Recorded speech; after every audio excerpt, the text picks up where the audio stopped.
She had learned to keep her sleeves down, learned to smile when her name became an insult, learned that staying quiet was survival, and that love, in the version she'd been given, came wrapped in bruises and broken apologies.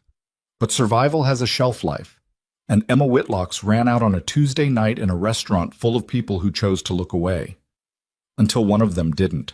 If you've ever waited for someone to finally say enough, this story is for you. Watch until the end. Hit that like button, and drop your city in the comments. I want to see how far this story travels. The reservation had been Grant's idea. That alone should have told her something. Grant Holloway didn't take people to dinner. He summoned them. He performed generosity the way a magician performed card tricks, with just enough spectacle to distract you from where the real action was happening. Emma had known this for years. 12 years, if she was counting from the first time she watched him throw her mother's dinner plate against the kitchen wall because the pasta was oversalted. She'd been 12 then. She was 24 now, and she was sitting across from him in a white tablecloth restaurant called Elan on West 54th Street, listening to him order a $30 whiskey with the easy confidence of a man who believed the world owed him comfort. Her mother, Diane, sat between them, cutting her bread into smaller and smaller pieces she wouldn't eat. "You look tired," Grant said, not to Diane, to Emma. "I'm fine."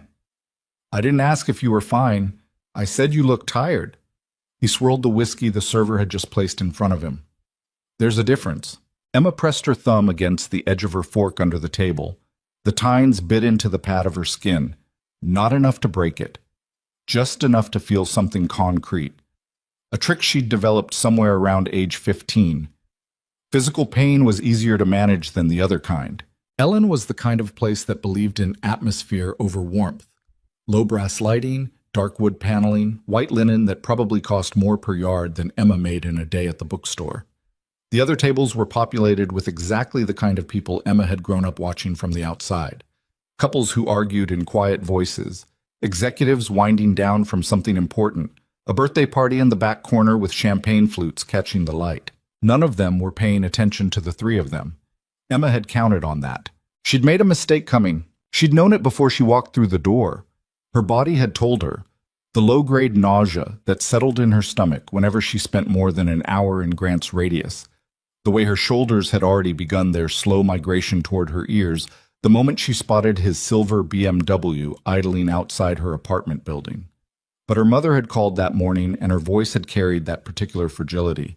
That specific hollowness that meant things at the brownstone on Archer Street were bad, and Emma had not been able to say no. She never could. That was the whole problem, distilled into a single character defect. "Your mother tells me you're thinking about applying for some management position at that store," Grant said. He picked up his whiskey, studied it, set it back down. "Assistant manager of a bookshop, that's what we're aiming for." "It's a promotion. It's a consolation prize for someone who didn't try hard enough." Diane made a small sound beside him. Not quite a breath. Not quite a word. The sound of someone absorbing a blow they'd learned to anticipate. Emma kept her eyes on her own glass of water. The lemon slice had sunk to the bottom. She watched condensation track down the outside of the glass in a slow, crooked line, and thought about what she would cook for dinner when she got home. Thought about the novel she'd left face down on her nightstand. 200 pages in, already sure she knew how it ended. She thought about anything except Grant's voice, which was the vocal equivalent of gravel being dragged across asphalt. Low. Grinding. Designed to wear things down. Emma. Her mother's voice barely above a murmur. A warning wrapped in maternal instinct. "I know," Emma said quietly. "You know what?" Grant said. She looked up. That was her second mistake of the evening. He was watching her with the particular attention of someone who had spotted something to correct. Grant was 53 years old, broad through the chest and shoulders, with the kind of red-faced, dissipating handsomeness that had probably been genuine once, before the alcohol got into the architecture of him. He kept his silver hair neat. His suits were always pressed. He maintained the surface appearance of a functional man, which was, Emma had come to understand, the most dangerous kind of performance. "I said I know the food here is good," Emma said. "Diane mentioned the sea bass." A beat, 2, 3. Grant picked up his whiskey and finished it in 2 swallows. "Don't do that," he said. Do what? That. The redirect. You do it every time I say something you don't like. You change the subject and make that face like you're the reasonable one. He set the glass down precisely, in the exact center of its ring on the tablecloth. It's insulting. Grant, Diane said, I'm not talking to you. The sentence had no particular volume to it. It didn't need to. It landed with the practiced accuracy of something said 10,000 times before, in 10,000 different kitchens and living rooms and hallways, until it had been reduced to its purest form. An instruction, not a sentence. Stop existing in this moment. I have not given you permission to speak. Diane's hands went still on her bread plate. Emma felt the heat rise behind her breastbone. She recognized it. She'd spent most of her adult life managing it, banking it down the way you bank a fire when you need it to last through a cold night. The anger was always there. She'd learned that expressing it only made things worse, only gave Grant a narrative to operate inside. Well, look at her. Hysterical, overreacting. You see what I deal with? So she held it. She always held it. The server came by. A young woman in her mid-20s, close to Emma's age, with efficient movements and the particular practiced neutrality of someone who'd seen 1,000 dinners exactly like this one. She refilled the water glasses, asked if they were ready to order, and disappeared again when Grant said they needed a few more minutes. Emma picked up her menu. The words blurred slightly. She blinked. She should go. She should look at her mother, telegraph something with her eyes, and they should both get up and walk out of this restaurant and never come back. She'd thought about this scenario more times than she could count. The clean, decisive exit, the moment of refusal. It lived in her head with extraordinary clarity, this other life where she and Diane walked out the door together and didn't stop walking. But then she looked at her mother's hands, the slight tremor in them, the way Diane held herself so carefully, like a person moving through a space full of invisible tripwires. Emma stayed. She stayed because her mother wasn't ready. She stayed because Grant controlled the brownstone Diane had lived in for 20 years, because Diane's name wasn't on the mortgage, because her mother's employment history had been systematically undermined over the course of a 2-decade marriage, until the idea of leaving felt less like liberation and more like free-falling off a building.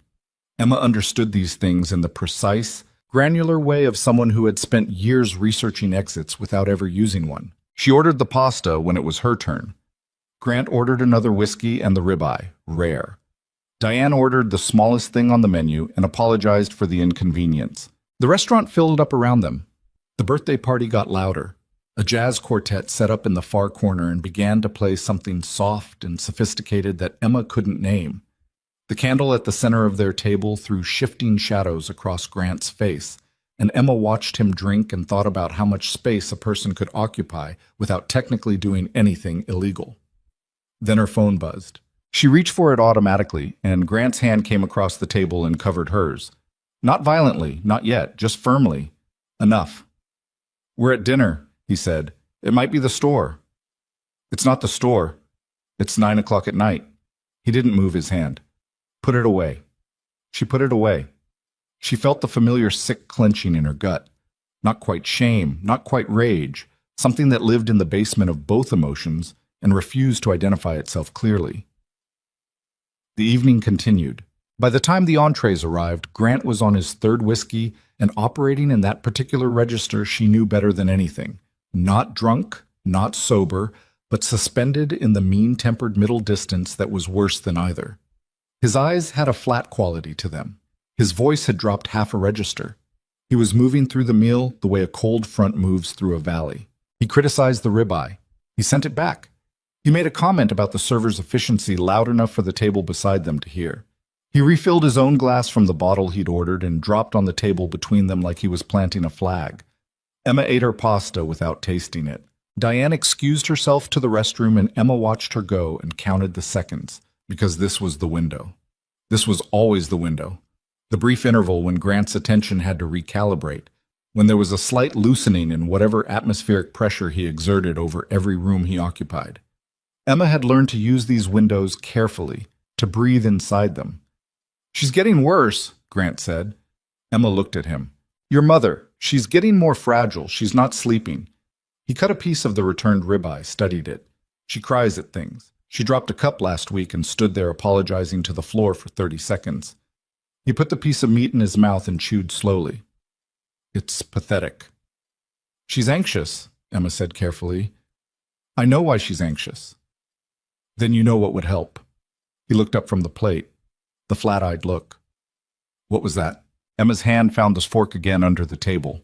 The tines, the small pressure. I said she's been anxious for a long time and she probably needs support. That's not what you said. It was close enough. She held his gaze and did not look away and felt her heart doing something percussive and erratic behind her ribs. This was the other part of the window.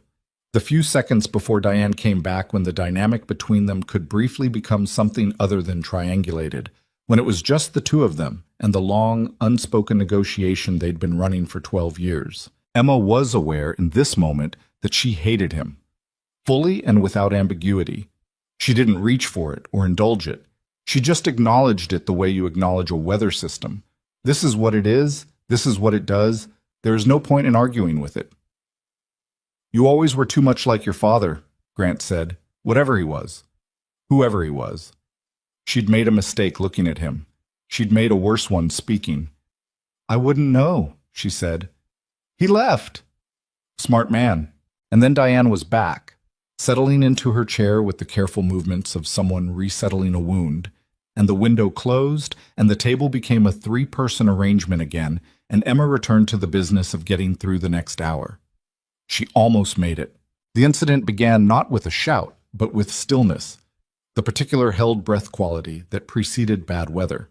They were on dessert, which Emma wasn't eating, and Grant had finished the bottle, and Diane had made the error of asking the server for the check before Grant indicated he was ready to leave. A small thing. The kind of small thing that in a functional household would be nothing. A logistical miscommunication, a minor preference disagreement, immediately forgotten. But in the atmospheric conditions of a Grant Holloway evening, small things were not small. They were tests, and you had just failed one. I'll ask for the check, Grant said to Diane, with absolute quietness. I thought we were done. I'll ask for the check. Grant, she was just trying to... Emma started. He moved. She didn't see it as a deliberate decision. His hand came across the table and closed around her wrist. The right one, which was bad, because that was the worst one. And he turned it. Not hard enough to be assault and not gently enough to be anything other than what it was, and the sleeve of her blouse pulled back 2 inches, and the restaurant's candlelight found the bruising on the underside of her forearm that she'd been wearing for the past 8 days and had stopped thinking about the way you stop thinking about wallpaper. Emma went still. The table beside them had gone quiet. The jazz quartet played something lilting and oblivious. Let go, Emma said, very quietly. Grant wasn't looking at her arm. He was looking at her face, and his expression was that particular configuration she recognized, the cold measuring thing he did when he was determining how much he could take and from whom and in what venue. I said let go, she said again. He didn't. What happened next happened in a sequence Emma would replay many times in the weeks and months that followed, in the way you replay a moment that divided your life into before and after. It didn't announce itself. There was no pause in the room's ambient noise. The birthday party in the back still laughed at something. Glasses still clinked. The server moved through the space with practiced invisibility. A man rose from a nearby table. She registered him peripherally at first. Height, dark suit. The particular way he moved through the restaurant's tight geography without bumping a single chair or disturbing a single table, which was unusual for a man of his size. He was tall, not an extraordinary height, but tall enough and built in a way that occupied space deliberately. His face was composed. Not angry, not theatrical. Composed in the way that certain things are composed, things that were built to withstand. He stopped at the edge of their table. Sir, he addressed Grant with the neutral tone of someone stating a fact. Let go of her arm. Grant looked up. In the yellow candlelight, his face was brick red, and his eyes were the color of old ice, and he said with complete equanimity, Mind your business. I am, the man said, minding it. Something moved through the table beside them. An older couple who had gone quiet mid-bite, their silverware suspended. A woman 2 tables further back with her hand over her mouth. Emma was aware of these peripheral observers with the hyperacute awareness of someone who has just become the center of a scene they have spent their entire life trying to avoid. Grant's grip on her wrist tightened marginally. A declaration. The man in the dark suit reached across and placed his hand over Grant's. Not violently. With the economy of motion of someone who had done physical things in his life and no longer needed to announce them in advance. He applied pressure, even, steady, expert pressure, to a specific point between the bones of Grant's hand. Grant let go. He made an involuntary sound, not quite pain, more surprise at its presence, and pulled his hand back and looked at it with an expression that was almost comical, the expression of a man who has spent years as the largest force in any room and has just encountered something larger. "Stand up," the man said. Still the same flat tone. No escalation. An instruction delivered to the air between them. "Who the hell? Stand up and we'll talk about this outside." "I'm not going anywhere with you." "Then you'll stay here and the next thing that happens will be in front of everyone in this restaurant." He paused. "Your choice, but make it quickly." Grant stood. Emma hadn't expected that. She thought she had run the scenario so quickly in her mind's eye that Grant would escalate, that he would make it loud, make it a spectacle, drag everyone into it on his terms. That was his operational preference, the crowded arena where he could control the narrative. But there was something in the other man's bearing that bypassed Grant's usual calculations. Something that went around the theatrical layers of Grant's self-presentation and addressed whatever was underneath directly. Grant stood and they walked, the taller man slightly behind and to the right, unhurried, toward the restaurant's front entrance. And Emma sat very still at the table with her exposed wrist on the white tablecloth and her sleeve still pulled back and the bruising visible in the candlelight to anyone who looked, which was, she realized, everyone who was close enough, and which she had not consciously acknowledged in 3 weeks. Diane made a small sound. "I'm okay," Emma said, not because she was certain of it, but because the alternative to saying it was not saying it, and that felt like a thing she couldn't afford. Outside, through the restaurant's front window, she could see them, the 2 men on the pavement, in the amber wash of the street lighting. Grant was talking. She could see the aggressive geometry of his posture, the forward lean, the chin, and she could see the other man standing with his hands in his jacket pockets, entirely still. And somehow that stillness was more threatening than anything Grant was projecting. She watched Grant grab the other man's jacket. She watched what happened next with a clear, quiet sense of unreality. The other man moved once, in a way that was too quick and too precise for Emma to fully track, and then Grant was sitting on the pavement outside the restaurant with his back against the decorative planter beside the entrance, and the other man was standing above him, and nothing else was happening. Grant looked up from the ground with an expression that Emma, who had spent 12 years cataloging his emotional register with survival-level precision, had never seen on his face before. He looked genuinely uncertain. He looked like someone who had just run into a wall they hadn't known was there. Inside the restaurant, the birthday party kept going. The jazz quartet moved through its set. A server cleared a table, oblivious or professional enough to appear so. The man came back inside. He walked to their table, reached into his inside jacket pocket, and placed a business card on the white linen between Emma and her mother. He looked at Emma and not at Grant's empty chair. He looked at the bruises on her wrist. Not the way people usually looked at them when they saw them accidentally, with the quick, horrified glance away, but steadily, as you'd look at evidence. "His name's Grant Holloway," he said. It wasn't a question. Emma didn't answer. She didn't know how he knew the name, and she was briefly too disoriented to ask. "If he touches you again," the man said, "call that number. Any hour, any day." He glanced at Diane, something passing across his face that Emma couldn't read. "Both of you." Then he returned to his table, sat back down, picked up his drink. He did not look back at them. Emma looked at the card. It was a plain white card, heavy stock with a phone number and 2 words in clean serif type. Lucian Ashcroft. No title, no company, no email, just the name and the number, as if both were sufficient. Grant came back inside 2 minutes later. He walked to the table with the deliberate, controlled gait of a man reacquiring his composure, and he sat down, and he straightened his jacket, and he said nothing. He looked at neither Emma nor Diane. He looked at the candle, and his jaw worked once and then went still. Emma became aware, in the silence that followed, that something had shifted, not fixed. Nothing in the fundamental architecture of the situation had changed. Grant was still Grant. The brownstone still existed. Her mother's name was still absent from every document that mattered. But something in the equilibrium had moved, like a bone resetting, painful, structural, necessary. She pulled her sleeve down. She picked up the card. She put it in her coat pocket against the seam, where it sat with the density of something heavier than cardboard. Grant called for the check himself, in silence.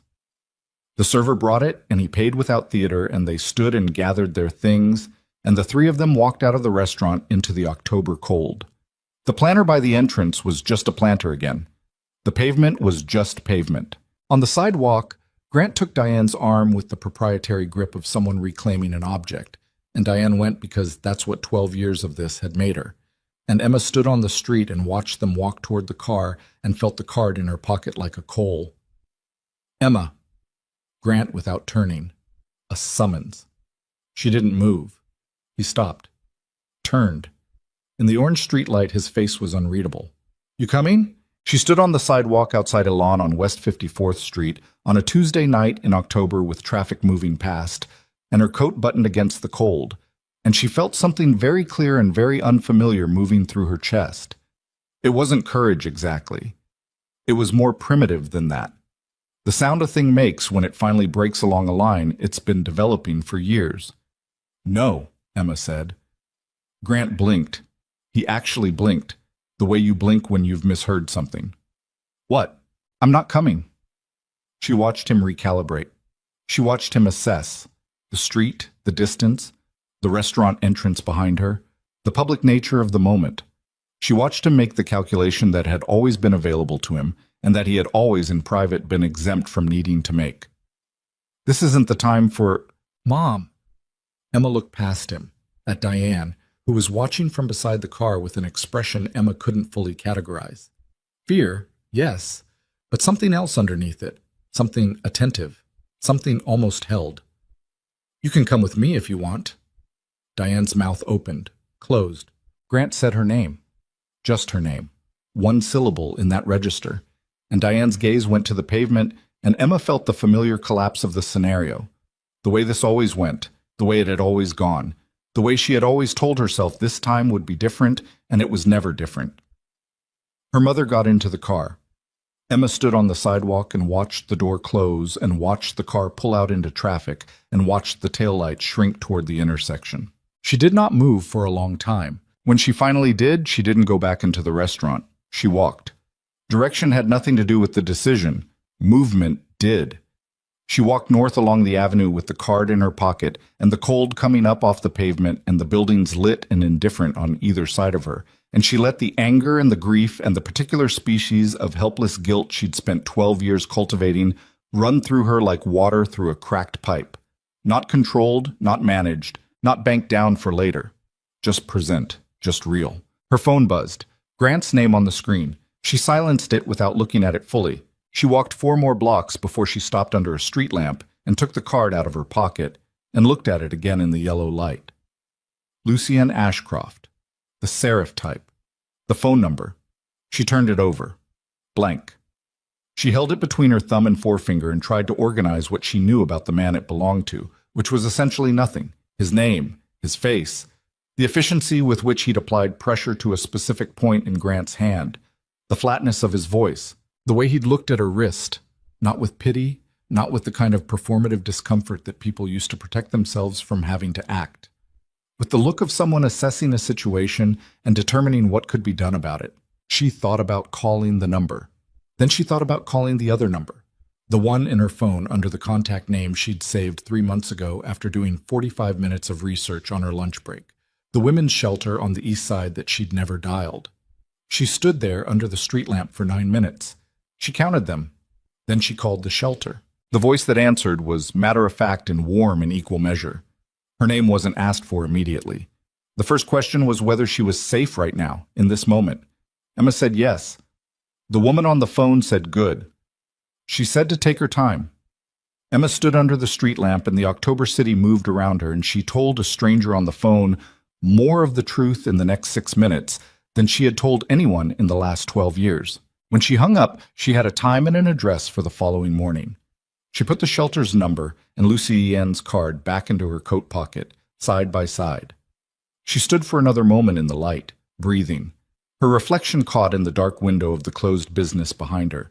A young woman with her coat belted tight and her face tilted up slightly, as though testing the air for something. She looked like someone at a beginning. She hadn't identified it yet.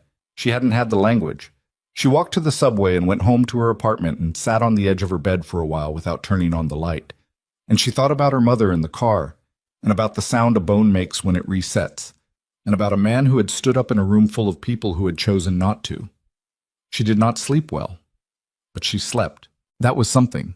That was more than Tuesday night had promised when it started. 3 days later, she was shelving the new fiction arrivals at the back of Harding and Clay booksellers on Amsterdam Avenue when she looked up and found Lucien Tichous Ian Ashcroft standing 15 feet away, examining the biography section with apparent genuine interest. She stopped with a copy of a debut novel half-shelved in her hand and stared at him for a moment before he looked up. He registered her without surprise, which was its own kind of disorienting. "You're following me," she said. She said it directly, without preamble, because the situation seemed to call for directness, and she had, over the past 72 hours, been developing an uncharacteristic appetite for it. "I'm looking at a book." He held it up, a biography of a mid-century diplomat she recognized from the publisher catalog. "Though I admit the location isn't entirely coincidental." "That's following." He put the book back on the shelf carefully, spine aligned.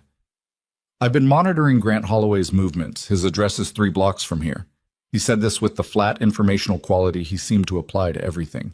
"I wanted to make sure he hadn't redirected his attention." Emma finished shelving the novel. She kept her hands busy because it gave her something to do with the complicated set of feelings that arose when she tried to process what he'd just said. "You've been monitoring him," she repeated. "Is that alarming?" "I don't know yet." He almost smiled.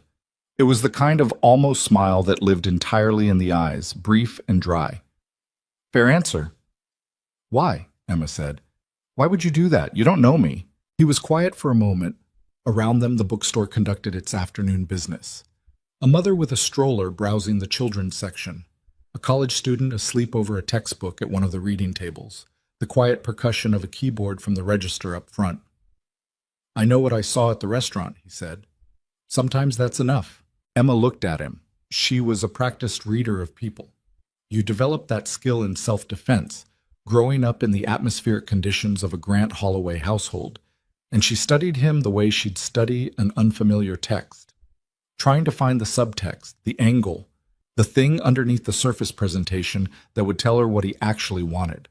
She found it harder than usual. "My manager's going to wonder why I'm having a conversation in the biography section," she said. "Then have dinner with me instead," he said. "Somewhere public. Somewhere you choose." "I don't know anything about you." "You know my name and my phone number, and that I can remove a man's hand from someone's wrist without causing permanent injury." He paused. "Most people know far less about the people they agree to have dinner with." "Most people haven't had the week I've had." "No," he said. "They haven't." She looked at him for another moment. Outside the bookstore window, Amsterdam Avenue moved through its mid-afternoon rhythms. A bus pulling away from the stop, a delivery truck double-parked, 2 women with coffee cups gesturing at each other over something urgent and probably minor. "I'll think about it," she said. "That's all I'm asking." He bought the diplomat biography. She rang him up at the register and did not make small talk, and he did not push for any, and he left the store with the book tucked under one arm and walked south, and she watched through the window until the crowd absorbed him.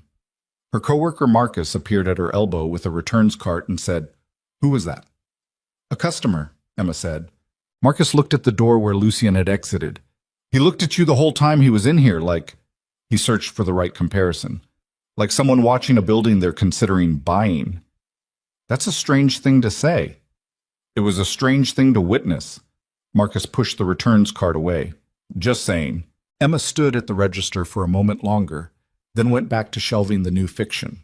She was on the last book when her phone buzzed with a text from an unknown number. "The restaurant 3 blocks south of your store. Tomorrow at 7, if you want to." She stared at it for a full minute. Then she typed one word back. "Okay." She wasn't entirely sure what she was agreeing to. The dinner, the conversation, The departure from the kind of carefully maintained low-profile existence she'd operated inside for years, moving through her days on an axis of work-apartment obligation, keeping her head down, her sleeves down, her mother's situation contained within the specific vocabulary of managing it. She wasn't managing it anymore.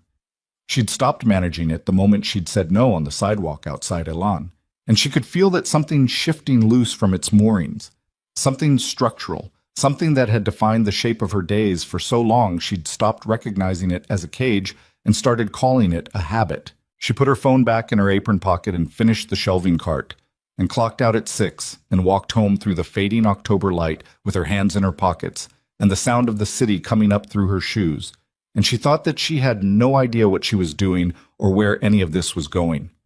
But for the first time in longer than she could accurately remember, she was curious to find out. She was halfway up the stairs to her apartment when her own phone rang, her mother's name on the screen. She answered, silence first, then breathing. Then Diane's voice, very quiet, with that particular quality that Emma had learned to recognize with the accuracy of a trained instrument, the voice she used when Grant was somewhere close. "He came home late," Diane said. "He's in a mood." Emma stopped on the landing, her hand tightened on the phone. "Mom, I just wanted to hear your voice." A pause. "Are you okay?" "I'm okay." Emma pressed her back against the wall of the stairwell. "Mom, listen to me. I need you to. I should go." The urgency in it beneath the quiet, the specific urgency of someone ending a call before a door opens. "I'll call tomorrow." The line went dead. Emma stood in the stairwell with her phone in her hand, and the apartment above her waiting, and the night coming down outside, and the particular cold clarity of a decision not yet made but already inevitable, moving toward her like a weather front she could feel in her joints but could not yet see. She thought about calling Lucian's number. She thought about calling the shelter again. She thought about her mother's voice, that specific register, the one she used when the house was dangerous and she was pretending otherwise. She thought about the dinner tomorrow, about the book he'd bought, about Marcus saying like someone watching a building they're considering buying, which was strange, but also, in some way she couldn't quite articulate, felt less like surveillance and more like... Her phone buzzed again. Unknown number. Not Lucian. A different one. A Manhattan area code she didn't recognize. She answered. Static first, then a man's voice, low and unhurried. "Miss Whitlock?" Not a question. He knew who had answered. "Who is this?" A pause. "Someone who has a mutual acquaintance with a man named Lucien Ashcroft," the voice said, "and a friendly piece of advice for you, before you get in too deep." Emma's hand tightened on the phone. "Whoever that man told you he is," the voice said, "he's only half right." Emma stood in the stairwell for another 4 seconds with the phone pressed against her ear, listening to the empty air where the voice had been. Then she hung up. She stood very still. The stairwell smelled like old carpet, and the takeout someone on the second floor had ordered an hour ago. The overhead bulb buzzed with the faint, irregular frequency that the landlord had been promising to fix for 3 months. She was aware of all of these things with precise sensory clarity. The specific quality of attention that arrives when something has just shifted the ground under you and your body hasn't caught up to processing what yet. Whoever that man told you he is, he's only half right. She went upstairs. She locked the door behind her. She stood in the middle of her apartment in her coat with her keys still in her hand and looked at the specific, unremarkable details of the room she'd lived in for 2 years. The books stacked on every surface, the reading chair by the window with its arm-worn pail, the coffee mug from this morning still on the counter, and tried to organize what she was feeling into something usable. She couldn't. She put her keys on the hook. She hung up her coat. She sat down in the reading chair without turning on the additional lamp and let the low evening light come through the window and thought about the call. The voice had been calm. No threat in it, no urgency, nothing that pushed, just the flat delivery of someone stating a known fact, which was, in Emma's experience, considerably more unsettling than if it had been theatrical. Theatrical she knew. Theatrical was Grant's register. The raised voice, the slow escalation, the performance of anger deployed strategically. This had been none of that. This had been the conversational tone of someone who believed they had something you needed to hear and was not particularly invested in whether you believed them. She thought about calling Lucien. She thought about not calling Lucien. She thought about calling the unknown number back. She did none of these things. She sat in the chair until the light was fully gone, and then she got up and made tea. She didn't drink, and went to bed and lay in the dark with her eyes open and her mother's voice running on a loop somewhere behind her thoughts. I should go. I'll call tomorrow. And the particular quality of the silence after the line cut out. She slept eventually. Not well, but enough. The restaurant Lucien had texted her about was called Sable, and it was not the kind of place she would have chosen herself, which was probably the point. A narrow room in the West 50s, 12 tables at most, the lighting set low enough to be intimate without being conspiratorial. The kind of place where the servers knew the regulars' drink orders before they sat down, and the menu didn't have prices, because if you needed to ask, the address on the reservation was a mistake. Emma arrived 7 minutes early and told herself this was not a statement. She sat at the table and ordered water and looked at the room. 12 tables, 2 emergency exits, the front she'd come through, and what appeared to be a kitchen egress at the rear behind a half wall. 7 other diners currently seated. No one she recognized. No one paying particular attention to her. She was doing this, cataloging exits, scanning faces, and registering the fact that she was doing it, which was new. She'd always had the reflex, the low-level threat assessment that came from growing up in an environment where you needed to know where the doors were. But she'd never before caught herself running it consciously, like a process she'd chosen rather than one installed by circumstance. Lucien came in at exactly 7. He spotted her immediately, which meant he'd looked for her, and moved through the room with the same unhurried efficiency she'd clocked at Elan. He sat down across from her, shrugged out of his jacket, and picked up the menu without theater. "You came," he said. "I said I would. People say things." He looked at the menu. "They don't always follow through." Emma put her hands in her lap under the table. "Someone called me last night after you left the store." He looked up from the menu. "Unknown number," she said. "Male voice. He told me you were only half of what you say you are." Lucien set the menu down. He did it with care, aligning it with the edge of the table, and then he looked at her with the same steady, evidence-assessing quality he'd brought to her bruised wrist in the restaurant, and he said nothing for a moment. "Did he give a name?" he said. "No." "Describe the voice." "Calm, unhurried, no accent I could place." She watched his face. "You know who it was?" "I have a working hypothesis." His jaw moved once. "I'm sorry. That shouldn't have happened. What shouldn't have happened is someone calling my personal number with a warning about a man I'd met once." She kept her voice level. "How did he get my number? If I'm right about who it is, he has access to things he shouldn't." Something moved behind his eyes. Not quite anger, more contained than that. The particular look of someone reacquiring a problem they thought they'd put a distance between themselves and... His name would be Victor Serrano, and if it was him, the call wasn't friendly advice. It was positioning. Positioning for what? The server came. They ordered. Lucien ordered without looking at the menu again, from memory, which told Emma he'd been here before. She ordered the first thing she'd identified as uncomplicated and wouldn't require her full attention to eat, because her full attention was already occupied. When the server left, Lucien turned his water glass in his hands once and said, "How much do you want to know?" Emma looked at him. "Everything that's relevant. Some of it may change how you feel about sitting here." "I'm already sitting here." He was quiet for a moment. The restaurant moved around them with its discreet, curated warmth. "My family built an import-export business starting in the mid-'80s, he said. "My father built it, and for the first decade or so it was legitimate. Freight, logistics, distribution. There are photographs of him at ribbon cuttings, shaking hands with city officials, the whole performance." He paused, and then the business changed. The logistics network became useful for other things. The people my father did business with changed, and then the business was something else entirely while still looking, from the outside, like a logistics company. "Organized crime," Emma said. "That's the clean version of it, yes." "And the less clean version?" He met her eyes directly. My father moved product, money, and occasionally people across borders for organizations that had the kind of authority that comes from making problems disappear. He did it successfully for 20 years. When he died, I inherited the company and the relationships and the debt structure that made leaving those relationships a complex proposition. Emma absorbed this. How complex? Complex enough that I spent 3 years restructuring before I could begin cutting ties without precipitating the kind of response that ends careers or people. He said people flatly, without inflection, as though it were not the most significant word in the sentence.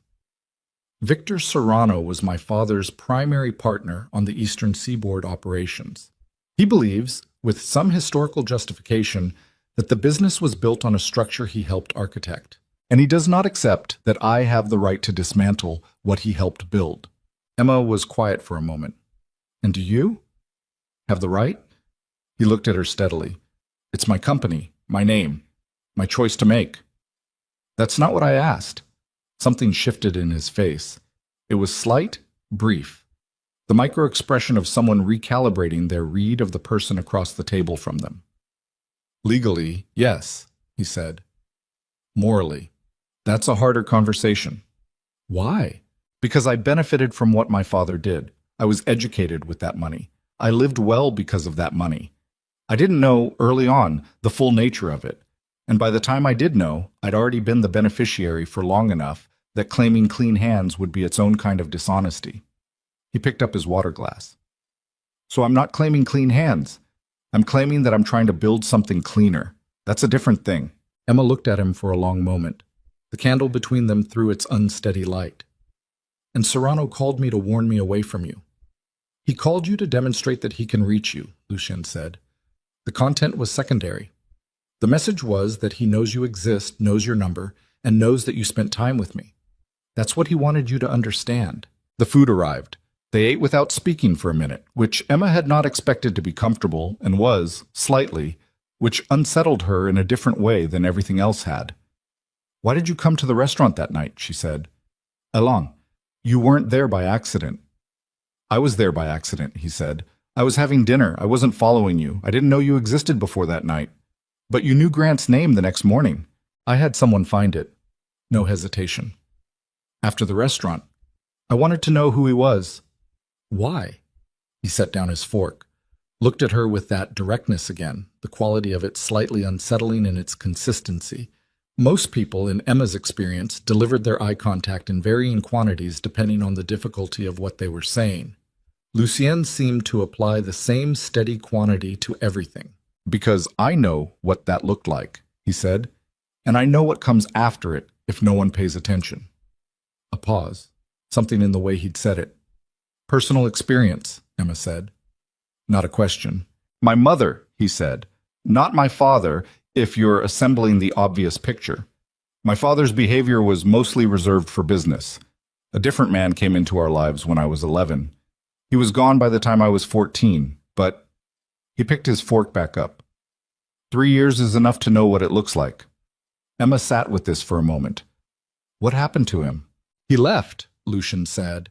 Under pressure, I applied, to the extent a 14-year-old can apply pressure, which is less than I wished at the time. A pause.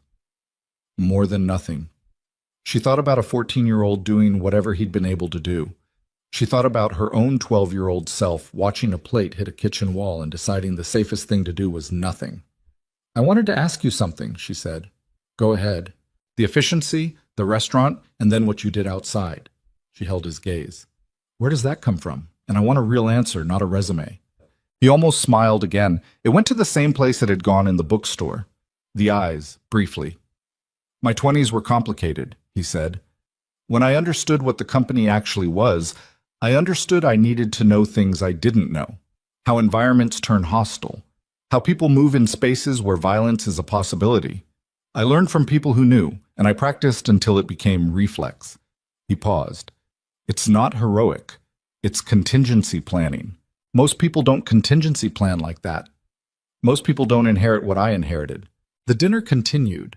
Emma asked questions and he answered them, and she watched for the gaps, the places where the story turned slightly, where a careful rephrase appeared that might indicate the management of information rather than the sharing of it. She found fewer of them than she expected. What she found instead was the texture of someone who had spent years building a relationship with the truth that was more nuanced than simply telling it or hiding it. Someone who had learned to say, "I don't know," and that's more complicated than I can answer cleanly, as alternatives to the more convenient simplifications. It wasn't reassurance, but it was, she thought, something. They were on coffee when her phone buzzed on the table between them. She saw the screen, her mother's name. She answered immediately. Mom. Silence. The particular quality of held silence. Mom. Her voice tightened. Talk to me. A breath. Then barely above a whisper. He found the paperwork. Emma went still. Across from her she felt rather than saw Lucian's attention sharpen. What paperwork? She said, though she knew. She knew before Diane answered. The shelter information, Diane said. The printout. I thought I'd hidden it. Her voice was doing the thing, the controlled quiet of someone speaking precisely because precision was the only form of safety currently available. He's very angry, Emma. Are you hurt? Not yet. The yet landed with the weight of something she'd been carrying for years. He went out. He said he'd be back. Listen to me. Emma was already doing the mental calculation. Subway to Archer Street was 22 minutes minimum. Car would be faster, but she didn't have one. Cab was variable. I'm coming. I need you to go somewhere in the house that locks. The bathroom. Take your phone. Emma, Mom, bathroom, lock, now. A pause. Then the small sound of movement. He'll be back in an hour, Diane said. Maybe less. I'll be there before that. She was already pushing back from the table. Don't open the door for anyone until I call you back. She hung up. Looked at Lucien. He was already picking up his jacket. You don't have to, she started. I have a car 2 blocks from here, he said. Archer Street is 40 blocks north. We can be there in 12 minutes. She looked at him for one moment. The specific quality of the moment, its weight, what accepting it would mean. And then she said, let's go. The car was a dark sedan with a driver named Rael, who did not ask questions and navigated the mid-evening traffic with the competence of someone for whom urgency was a regular condition. Emma sat in the back with her phone in her hand and her jaw tight and watched the city move past the window while Lucien sat beside her and made one call in a low voice, in English, that she couldn't fully parse, but which appeared to involve instructions to someone who knew who Grant Holloway was and where he currently was. You have people watching him, Emma said, when he hung up. I had people keep track of his patterns after the restaurant, Lucien said. He left the Archer Street house 40 minutes ago. Current location is a bar on 183rd Street. He paused. He's been there for 35 minutes. Emma stared at him. You've been tracking him? Yes. Without telling me. I didn't know how to bring it up in the bookstore. He held her gaze. I'm telling you now. She turned back to the window. 12 years of Grant Holloway had given her an extensive vocabulary for the specific anger she felt right now. Not clean anger, not simple outrage, but the complicated, contaminated kind that came from knowing someone had done something presumptuous and possibly necessary at the same time, and not being able to cleanly assign it to one category. Next time, she said, tell me. Yes, he said. No qualification, no defense. They pulled onto Archer Street at 7 minutes past 8. The brownstone was the 4th from the corner, a narrow, red-faced building with a light on in the second-floor window that Emma knew was the bedroom. The front stoop was empty. She was out of the car before it fully stopped. She had her key out. She went up the stoop and through the front door and up the interior stairs with her heart doing the thing it always did in this building.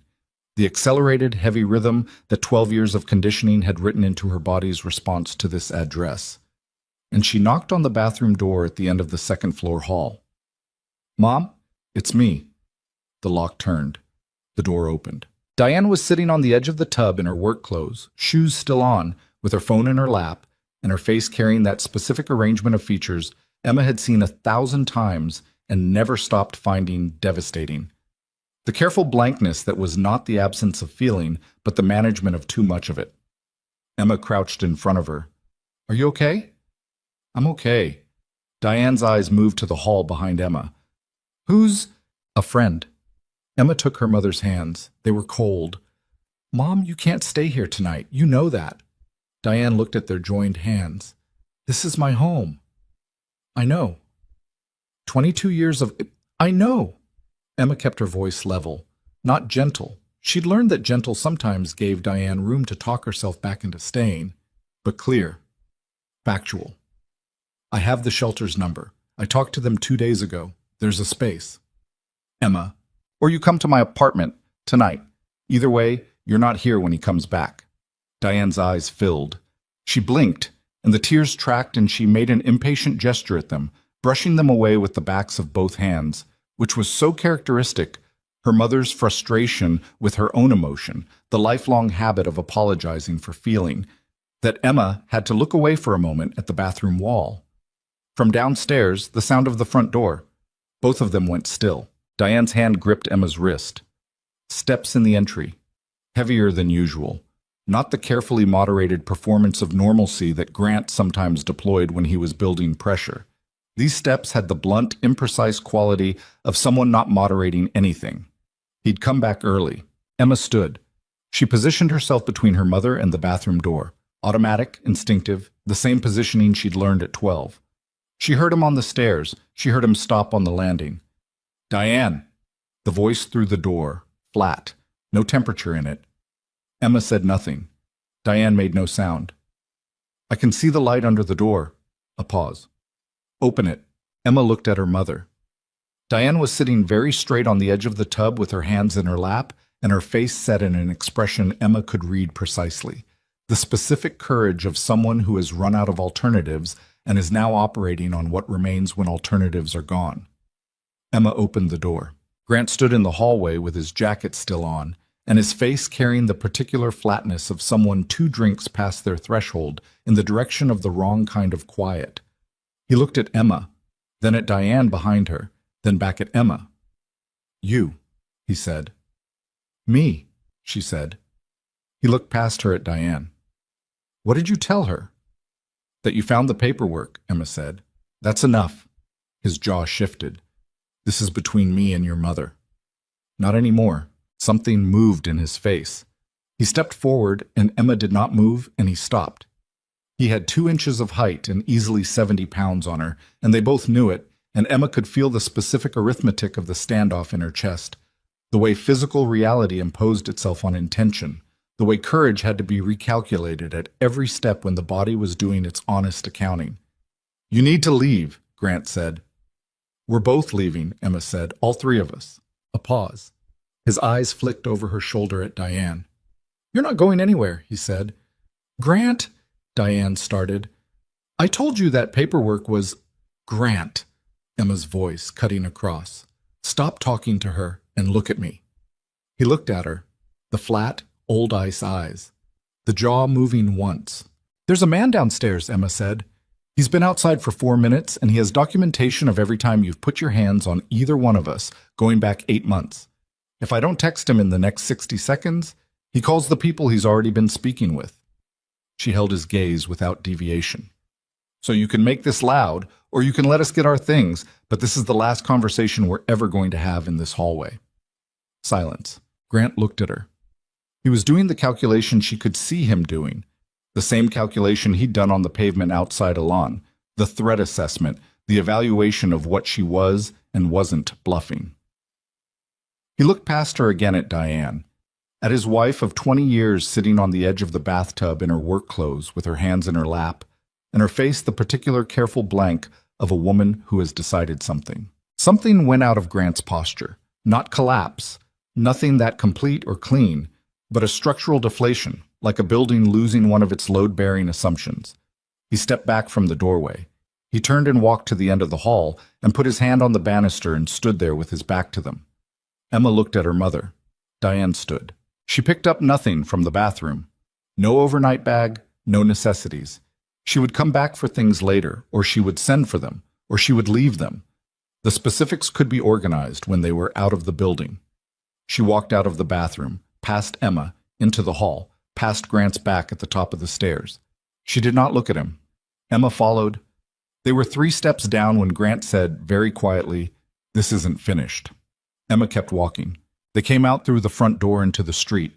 Lucien was standing on the pavement beside the car, and one other man Emma didn't recognize stood a few feet further along the block with the casual posture of someone who wasn't quite doing nothing. Lucien looked at Diane first, then at Emma. "Okay?" he said. "We're okay," Emma said. He opened the car door and Diane got in, and Emma started to follow and stopped.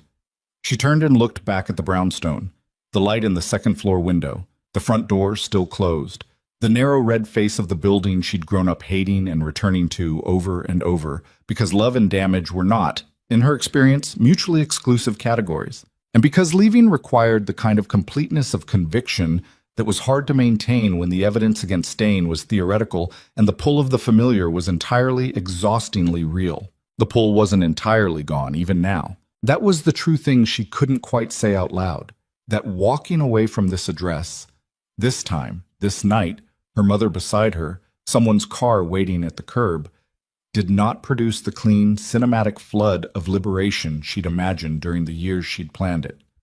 What it produced was something more complicated. Grief for the version of this that might have been. Exhaustion so deep it had its own specific weight, and underneath all of it, quiet and cold and clear as the October air, the recognition that complicated did not mean wrong. She got in the car. They pulled away from Archer Street, and Emma watched the brownstone recede in the side mirror until the block turned and it was gone, and then she sat back and looked at her hands in her lap, and she became aware after a moment that her mother was crying silently beside her. Not the anguished crying of crisis, but the slow, private crying of someone setting something down that they've been carrying for a very long time, which is a different thing entirely and almost harder to witness. Emma took her mother's hand. They rode in silence through the city. It wasn't until they delivered Diane to the shelter, and Emma had sat with the intake coordinator for 40 minutes and walked her mother to the room she'd be in for tonight, and hugged her for a long time in the doorway. Her mother, who smelled like the same soap she'd used for 20 years, and who felt smaller than Emma remembered her being. Or maybe that was just the absence of the performance of holding herself upright in a house that required it, that Emma came back out to find Lucien waiting in the lobby. "Thank you," she said. He shook his head slightly, not dismissing it, just not requiring it. They came out into the street. It was almost 11. The city had shifted into its later register. Quieter, not quiet. The sounds different in quality. Emma stood on the pavement and took a breath and let it out slowly. "I need to ask you something," she said. "Go ahead." "The federal investigators." She watched his face. "You're already talking to them, aren't you? About Serrano and the rest of it."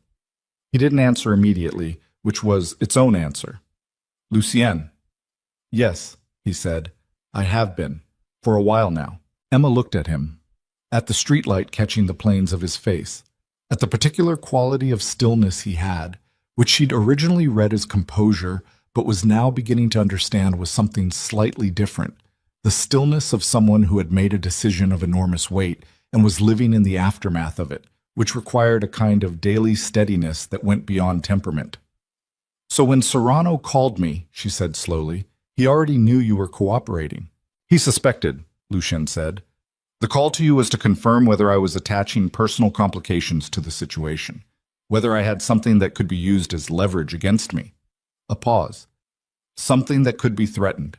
Emma stood with this for a moment. The October cold came off the pavement and the buildings, and she could feel it through her coat now. A low, ambient chill that had been there all evening and that she was only just registering because she'd run warm through all of it on adrenaline and focus. "So by being near you," she said, "I have already become a target." He didn't try to reroute the sentence. "It's possible," he said. "I want you to understand that before anything else." She thought about this call last night. The calm voice. The specific, unhurried delivery of someone who wanted her to understand that he knew she existed. She thought about her mother tonight, in a shelter room for the first time in 20 years of wanting to leave. She thought about the 12-year-old version of herself deciding that the safest thing to do was nothing, and the 24-year-old version of herself saying no on a sidewalk while a car pulled away. "I've been a target in my own house my whole life," Emma said. "At least now I know the threat has a name." Lucien looked at her. Something moved in his face that wasn't quite the almost smile, something older and less contained than that. Her phone rang. She pulled it out. Unknown number, but not the one from last night. different last 4 digits. She answered. Silence. Then a sound she recognized. Her mother's breathing. Wrong. Too fast. Too shallow. Mom? You're at the shelter. What? I'm not at the shelter. Diane's voice. Very small. He was there when I came out of the intake room. He was waiting in the lobby, Emma. I don't know how he knew. The line cut out. Emma looked at the phone in her hand, looked at Lucian. He has someone inside the shelter, she said, and felt the ground shift under everything they had built tonight into something that required a completely different kind of steadiness than what she'd been operating on. Something she wasn't sure she had, and would have to find anyway, because the alternative was her mother alone in the city, with a man who had just demonstrated that there was no door she could close, that he couldn't find his way to the other side of. Lucien was already on his phone before Emma finished the sentence. He spoke in the clipped, sequential shorthand of someone issuing instructions to people who didn't require explanation. 3 sentences, a pause to receive confirmation, 2 more sentences.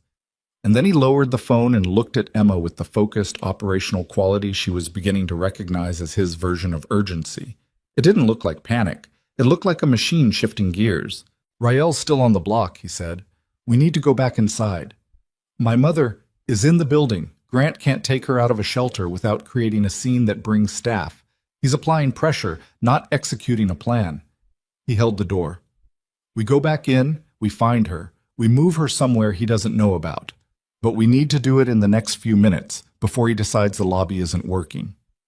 Emma went back through the door. The shelter lobby was a functional, fluorescent-lit room that managed to be both institutional and carefully humanized. A mural on one wall done by what appeared to be the resident children, a rack of donated coats by the entrance, 2 sofas that didn't match but were clean. The intake coordinator who'd processed Diane 45 minutes ago was standing at the far end of the reception desk with her arms crossed and her face carrying the expression of someone managing a situation they'd managed versions of before. Grant was not in the lobby. Emma scanned the room, a woman with 2 small children on one sofa, the children asleep, the mother not. A man in a security uniform by the inner door who was young and clearly uncomfortable. No Grant. Where is he? Emma said to the coordinator, whose name tag read Yvette. He left 2 minutes ago, Yvette said.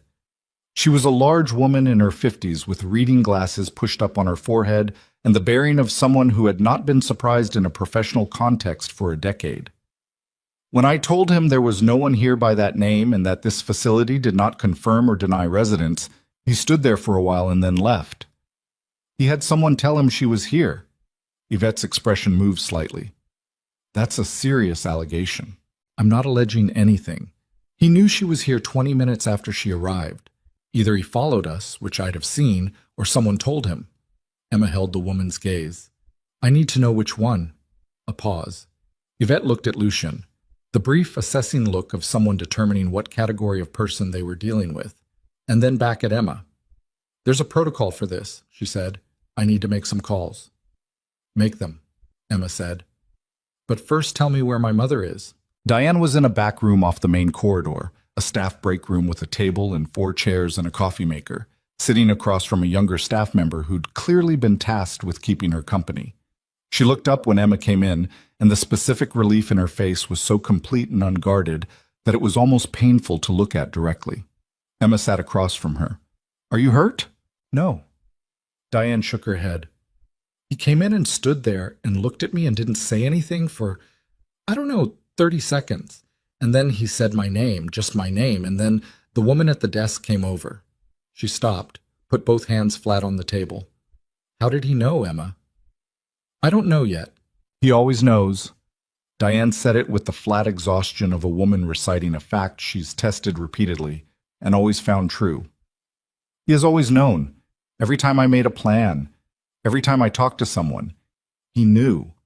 She looked at her hands on the table. I used to think I was imagining it. You weren't imagining it. I know that now. A pause. I've known it for years. I just needed there to be another explanation. Lucian appeared in the doorway. He looked at Emma. Yvette found something.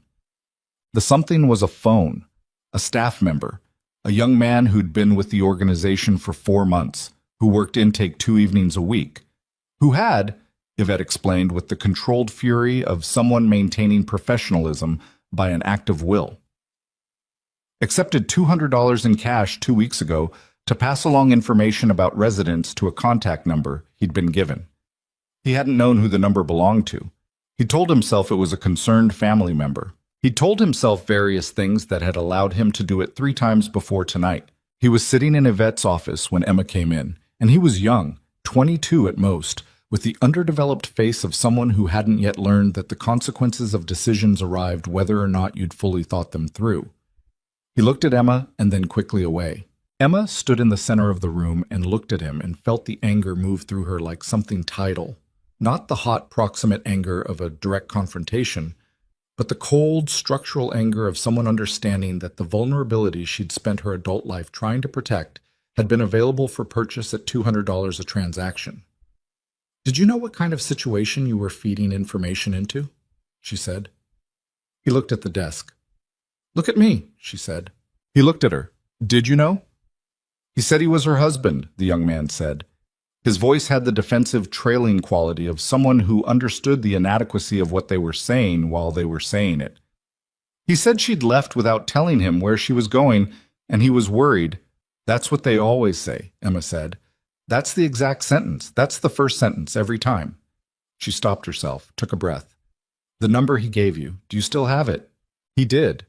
He had it in his phone, and Lucien photographed it, and Emma looked at it and didn't recognize it, but watched Lucien's jaw do the thing it did when he was integrating information he didn't like. They left the young man to Yvette's handling and stood in the corridor, and Lucien showed her the number on his phone screen. "It's not Grant's number," Emma said. "No," Lucien said. "It's not." She looked at him. "Serrano. That would be my read." He put the phone away. "Which means Grant and Serrano have made contact. Which means this stopped being 2 separate problems sometime in the last 48 hours. Emma stood in the fluorescent corridor of the shelter with the particular quality of mental vertigo that comes from watching a situation expand beyond its previously known boundaries. She'd walked into tonight with a map.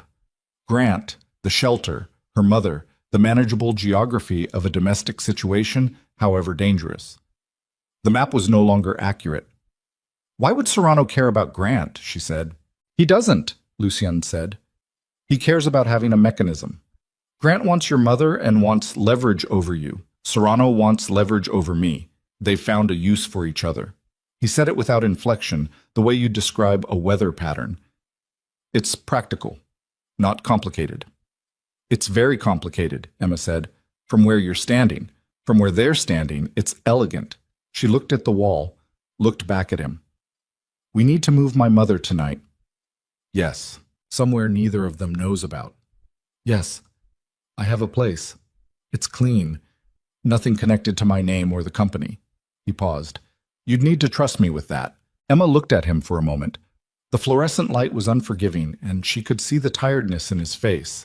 Not the performance of tiredness, the real version, the kind that came from operating inside a sustained situation with high stakes for a long time. She recognized it because she saw it in the mirror with some regularity. "Tell me the address," she said, "and I'll decide." He told her. She put it in her phone. She texted it to a number she'd set up when she'd first started researching exits, a secure secondary number that Grant didn't have, so that the address existed somewhere outside her immediate control. Lucien watched her do this without comment, and she appreciated the absence of comment. "Okay," she said. "Let's move her." The place was a furnished apartment in a building in Inwood, at the top of Manhattan, far enough north that the neighborhood had a different texture. Quieter streets, older buildings, the kind of residential density that was anonymous without being threatening. The apartment was on the 3rd floor, clean and spare, with a double lock on the front door and a window that looked out over a courtyard rather than the street. Diane sat on the edge of the bed in the spare room and looked around at the walls and said nothing for a while. "I'm going to need some things," she finally said. "Make a list," Emma said. "I'll get them tomorrow." "My good coat is still at the house." "I'll get it." Diane looked at her hands. "He's going to try to come here. He doesn't know about this place. He knew about the shelter." Emma sat down beside her on the bed. The mattress was new, or near enough. The room smelled like the faint, neutral cleanness of a space that had been recently prepared. "That was a specific situation with a specific failure," Emma said. "This is different." You said that about the last plan. It wasn't accusatory. Diane delivered it with the flat weariness of someone in possession of an accurate historical record, which was worse than accusation because it left nothing to argue with. Emma sat with it for a moment. You're right, she said. I did say that. She looked at her mother. And this time might go wrong too. I don't have a guarantee, but we're further from him right now than we've been in 20 years, and I'm going to do everything I can to make sure it stays that way. Diane was quiet. Then she said, Who is he, the man? His name is Lucien. I know his name. That's not what I asked. Emma looked at her mother. At the perceptiveness in her face, the quality of attention that years of living in the heightened awareness of a dangerous household had sharpened into something close to clinical. Diane Whitlock had survived 22 years by being very good at reading people and what they stood to cost her. She was not the fragile woman the exterior sometimes suggested. I don't know everything about him yet, Emma said. What I know is complicated. Complicated how? His family's history is not clean. He's been trying to change that. She paused. There are people who don't want him to. Diane looked at the wall. And those people now know about us. Yes. Because of him. Emma thought about this honestly. Because of the choice I made to stay in contact with him, she said. I can follow the line of cause and effect in other directions too, but that's the honest one. Diane nodded slowly. Okay, she said. Not acceptance, exactly. Just the decision to continue with available information rather than waiting for better. Emma stayed until her mother was in bed and the lights were off and she could hear the particular quality of breathing that indicated, if not sleep, at least the direction of it. She stood in the doorway for a moment. She could count on one hand the number of times in her adult life she'd stood in a doorway and watched her mother move toward sleep without the concurrent awareness of Grant somewhere in the same structure, and what mood he was in, and what the morning would require. She couldn't name what she was feeling. It was too large and too multiple to fit inside a single word. She came out into the main room. Lucien was standing by the window, not looking out of it, with his phone in his hand. He'd been on it for parts of the last hour. Quiet, specific calls, the kind that moved pieces rather than conveyed information. And he looked up when Emma came out. She okay? He said, defining okay loosely. He put the phone in his jacket pocket. I need to tell you something. His tone. Emma registered it with the part of her nervous system that had been calibrated across years of living in proximity to the specific atmospheric shift that preceded bad news. She sat down on the couch. Say it. He sat down across from her. He leaned forward with his forearms on his knees, the first time she'd seen him operate outside his characteristic upright stillness, and he looked at the floor briefly and then at her. The federal case, he said. I told you I've been cooperating. What I didn't tell you is the scope of it. He paused. I've been cooperating for 14 months. In that time, I've given them financial records going back 18 years, operational structures, contact networks, and testimony that directly implicates 11 individuals currently active in Serrano's organization. Another pause, briefer. 3 of those individuals are people my father considered close friends. One is a man who attended my mother's funeral. Sotambatsigi Samit son. Emma held his gaze. And 2 days ago, the lead prosecutor called me to say there's been a leak.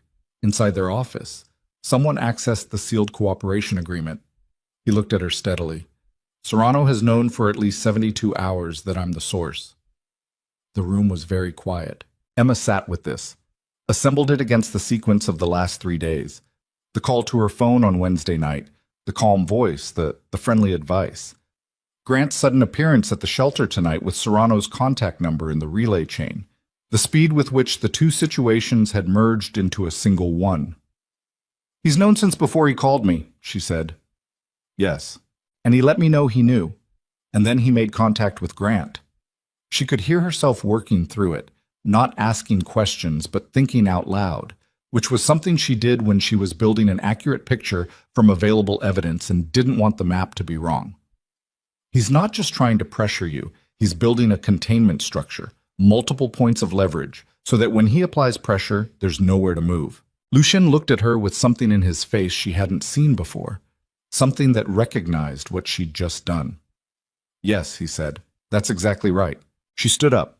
She needed to move. She crossed to the window and looked out at the courtyard. Dark, quiet, a single lamp in the corner throwing a circle of amber onto the pavement.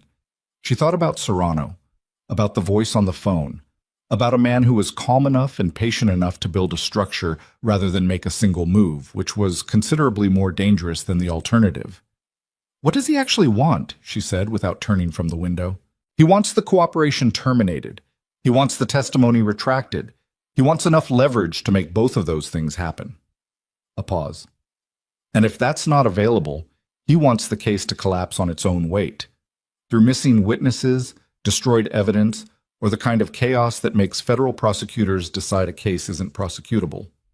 And if you retract the testimony, the case collapses. 11 people walk. The organization continues. His voice remained level. And I spend the rest of my life in the position my father spent his, which is a version of the thing I've been spending 14 months trying to end. Emma turned from the window, looked at him across the spare, clean room. He's going to come at us directly, she said. Whatever the strategy is, at some point it becomes direct. He can't manage this from a distance indefinitely. I know. And when that happens, my mother being safe depends entirely on this address staying unknown. Yes. And us staying ahead of whatever his next move is. Yes. She looked at him for a moment, at the tiredness in him and the steadiness underneath it, and the specific quality of someone who has made an irreversible decision and is now fully in the consequences of it with no possibility of stepping back. She recognized this, not because she'd seen it before in someone else, but because she realized, in a version of the same posture. She'd said no on a sidewalk. She'd brought her mother here. She'd watched the map expand past its original boundaries, and she had not run. Not because she was certain about what to do next, but because running had a destination, and she didn't have one anymore. She only had forward. Okay, she said. So, what's next? He opened his mouth to answer. His phone rang. He looked at the screen. Something crossed his face. Brief, controlled, but present. He answered. He listened for 11 seconds without speaking, and Emma watched his face during those 11 seconds with the precise attention of someone reading a language they're still learning. He lowered the phone. That was my contact at the federal prosecutor's office, he said. His voice was level and careful in the way of someone placing words down with deliberate weight. The leak was bigger than they initially assessed. A pause. The sealed list of protected witnesses in the case. Everyone I identified, everyone who agreed to testify, everyone currently under any form of federal protection in connection with this prosecution, that list has been accessed. Emma stood very still. All of them? She said. All of them. How many people? 14, he said, including the 2 who are most critical to the prosecution's timeline.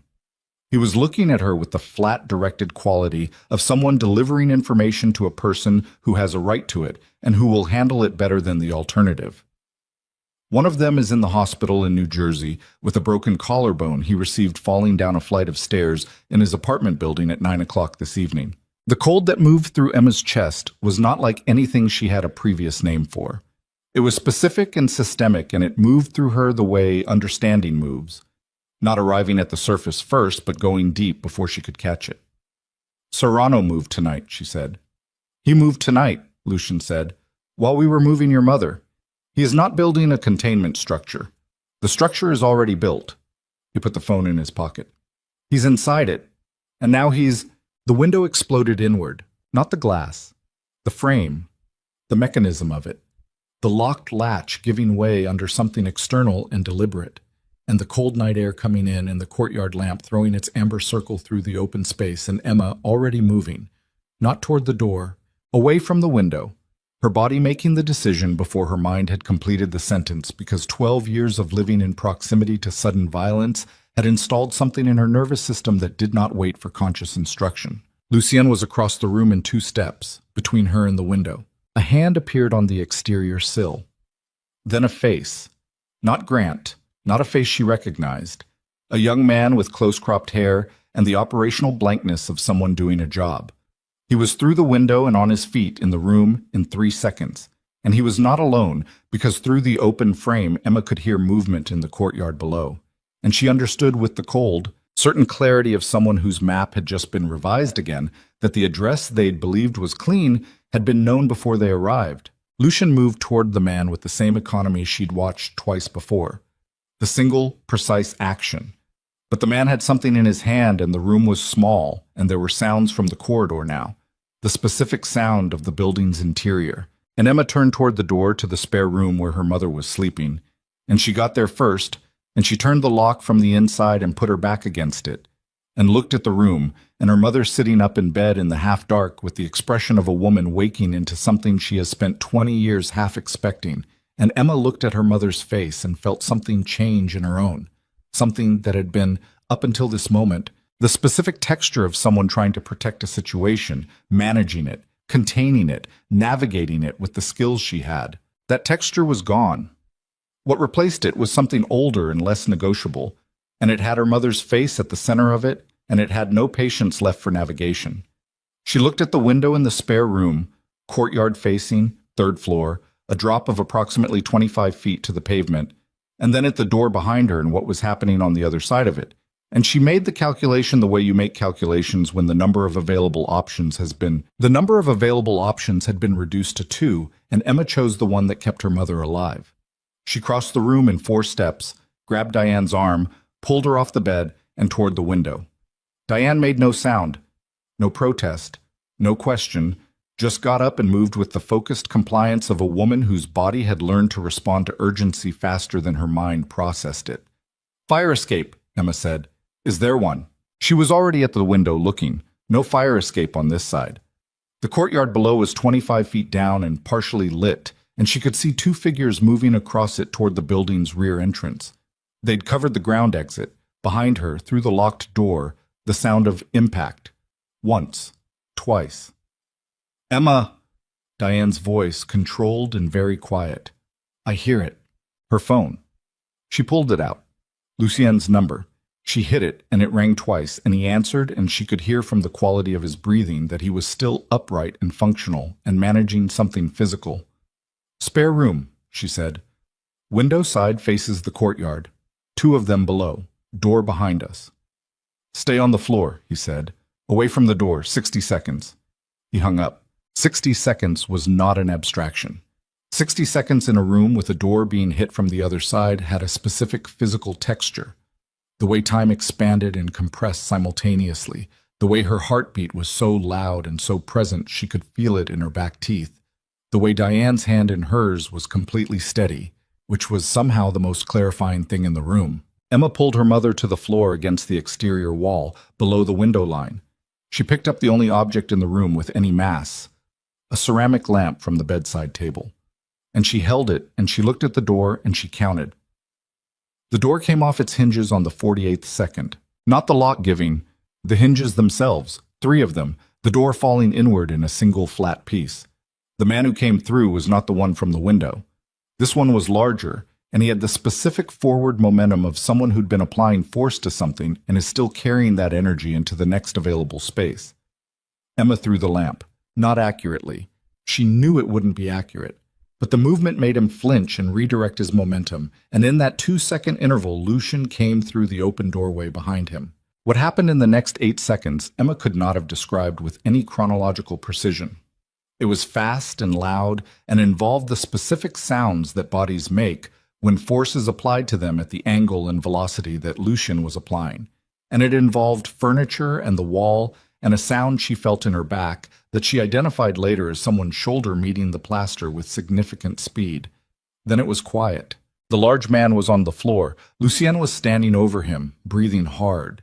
She could see it now, the effort visible in the way his chest moved, the first time she'd seen the physical cost of any of this break through the surface. He had a cut above his left eyebrow, shallow, but producing the specific generosity that scalp wounds produced, and he pressed the back of his hand against it without looking at it. "Can you walk?" he said. To both of them, but looking at Emma. "Yes," Emma said. "Then we move now." He went first into the main room, which had the particular disordered stillness of a space where something had happened recently.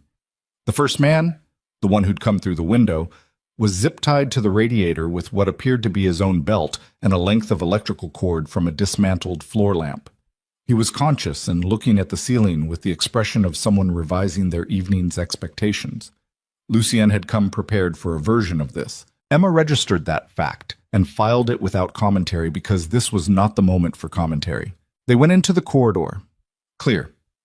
Down the stairs, Lucien slightly ahead, Diane between them, Emma behind, the three of them moving with the rapid, coordinated rhythm of people who have just undergone an event that has stripped the situation to its functional essentials. Out through a side exit Emma hadn't known was there. Lucien had known the building's geography before they arrived, which meant he'd planned for this, which meant on some level he'd known the address might be compromised before they used it, and she was going to have a conversation with him about that when they were in a position to have it. Not yet. The side exit opened onto a narrow service alley between the building and the next one. A car was waiting. Not Rael's sedan, a different vehicle, dark gray, engine running. The driver was a woman Emma had never seen, 40s with the same operational composure as Rael, who did not acknowledge their arrival beyond unlocking the doors. They got in. The car moved. Diane sat in the middle seat and her hands were folded in her lap, and she stared straight forward through the windshield, and Emma sat beside her and could feel the tremor in her mother's body, fine and controlled and present, the physical residue of fear that the mind was managing but the body was still processing. She put her hand over her mother's folded ones and felt the tremor slow marginally. Lucien was in the front seat. He was on his phone again. The cut above his eye had slowed to a thin track of red along his temple, and he pressed a cloth against it that the driver had handed him without being asked. They drove south. Emma looked out the window at the city moving past, the upper Manhattan blocks giving way to the gradual compression of Midtown, and she thought about the courtyard and the two figures moving toward the building's entrance and the fact that Serrano had known the address. She turned this over in her mind with the methodical persistence she brought to things that didn't add up. "How did he know the Inwood address?" she said. Lucien lowered the phone. He turned in the seat to look at her. "Tell me you don't know," she said, "and I'll believe you, but tell me the truth." "I don't know with certainty," he said. "My best working theory is a tracker on the car, Rael's sedan, placed sometime in the last 48 hours. He paused. "We switched vehicles, but Rael drove to the Inwood building directly from the shelter, which means if the sedan was tagged before we switched, the address was already logged before we arrived." "You switched vehicles?" "Yes, for exactly this reason, but not early enough." "No," he said, "not early enough." Emma looked at him, at the blood drying on his temple and the steadiness of his eyes and the honest, unqualified delivery of no, not early enough, which most people would have dressed in some kind of mitigation. "Where are we going?" she said. "A federal building on Varick Street. My contact in the prosecutor's office. Her name is Agent Solis. She's been running the cooperation for 14 months. She's there now. She's been there since the leak was confirmed." He looked at Emma steadily. "Serrano moving tonight changed the timetable. Everything we were building toward a trial that was 4 months away. Solis wants to move on it now, before he dismantles any more of the case infrastructure. She needs me there." "Tonight. Tonight." Emma looked out the window again. They were on the West Side Highway now, the Hudson moving dark and flat to the right, the opposite shore a low line of New Jersey lights. "And my mother," she said. "Solis can put her in protective custody, federal protective custody, not a shelter with a cash-bribed intake worker. A secure location with people whose only function is to make sure she's there tomorrow morning." Diane made a small sound. Not protest. More the sound of someone absorbing a sentence that contains a reality they've been approaching for a long time and are now very close to. "Mom," Emma said. "I heard." Diane looked at her hands. "I heard him." A pause. "I want to be somewhere he can't find me. I don't care what it's called." Vomit. The federal building on Varick Street had the specific nighttime quality of institutions that never fully sleep. A skeleton crew on the lower floors, more activity above, the security at the entrance precise and unhurried. Agent Solis met them in the lobby. She was a compact woman in her early 40s, dark-haired with the slightly compressed look of someone who had been awake longer than was reasonable and had decided not to acknowledge it. She looked at Lucien's cut and then at Emma and then at Diane, and she said to the agent behind her, "Get them upstairs." She pulled Lucien aside. Emma watched them from across the lobby, the low, rapid exchange, Solis's face moving through a sequence of expressions that were controlled and specific and told Emma nothing clearly except that the information being exchanged was significant and that Solis's read of it produced something that wasn't quite alarm but occupied the adjacent territory. Then Solis looked across the lobby at Emma. Emma held her gaze. She didn't look away, didn't shift. Solis came over. "Ms. Whitlock," she said. Her voice was the direct, undecorated voice of someone who was tired and operating at the far edge of a long effort and had dispensed with the preamble. "Your mother will be in a secure location in 40 minutes. I need you to believe me when I tell you that." She paused. "And I need to talk to you about something you may not be aware of." "Go ahead." Solis looked at her for one more second, the look of someone making a decision about how to deliver information. Then she said, "The man Grant Holloway, your stepfather." "Yes." "He came to this building 3 days ago." Emma went still. "He wasn't here to see us," Solis said. "He came in response to a contact initiated by Victor Serrano's attorney. He met with the attorney in the lobby. Public space, nothing we could act on, for approximately 20 minutes. She kept her eyes on Emma's face. "We have him on camera. We have partial audio from a proximity microphone that one of my agents had in the vicinity by chance." Another pause. "The conversation concerned you." Emma's throat felt tight in a specific way she recognized from the restaurant, from the stairwell, from the bathroom doorway. The physiological response of someone who has just absorbed a sentence that has permanently altered a piece of their understanding of their own life. "What about me?" she said. "Serrano's attorney offered Holloway a financial arrangement, a specific sum in exchange for information about your movements and your relationship with Lucian Ashcroft." Solis delivered this with the flat precision of a woman reciting testimony. Holloway accepted. The lobby of the federal building, the clean institutional light, the sound of the city muted behind glass, her mother somewhere behind her with a federal agent moving toward an elevator, Lucienne across the lobby, watching her. Grant had taken money to tell Serrano where she was. Grant had taken money from the man who had coordinated the events of the last 48 hours. The leak, the shelter, the Inwood address, the men through the window, and had fed information about Emma's life, Emma's location, Emma's connection to Lucienne, into that structure, and had done it 3 days ago, which meant he'd done it before the shelter, before tonight, before any of it, which meant the thing Emma had believed was her stepfather's violence and desperation and need for control was also, at some level, a transaction. She'd known Grant was capable of many things. She had not known this was one of them. She stood in the lobby and she felt the anger move through her, and this time she did not bank it, and she did not manage it, and she did not reach for the fork tines under the table. She let it be present, full and real and enormous, and she breathed through it until it became something she could operate inside rather than something that operated her. "Where is he now?" she said. "Currently, we don't have his location," Solis said. "But we will. And when we do, there will be a separate conversation about what he's done here." She paused. "He's made himself part of this case." Emma nodded. One nod, precise. "I need to ask you something," Solis said. "Ask." "Lucienne's testimony, the cooperation. He's told you the scope of it." It wasn't a question. "I need to know if you're going to be a complicating factor." Emma looked at her. "What does that mean?" "It means that the next 12 hours are going to require him to make choices that will have permanent consequences for his legal standing, his business, and his safety. And I need to know that the personal dimension of this," Solis paused, looking for the precise word, "isn't going to produce a variable I can't account for." Emma understood what she was being asked. She was being assessed, measured for the specific kind of liability that women in proximity to key witnesses represented in the institutional imagination, the soft target, the emotional complication, the factor that made men make decisions from their gut instead of their head. "I'm not a complicating factor," Emma said. "I'm the reason the information about my movements reached Serrano at all, which makes me part of this whether you account for me or not. So you should account for me." Solis looked at her for a moment. Something shifted in her face, not softening, more a recalibration of her read of what was standing in front of her. "Fair enough," she said. "Come upstairs."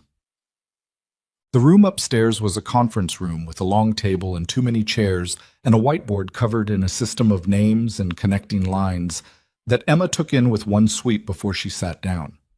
Lucien was already seated at the table. Two other agents Emma hadn't met were on the far side. Solis stood at the head.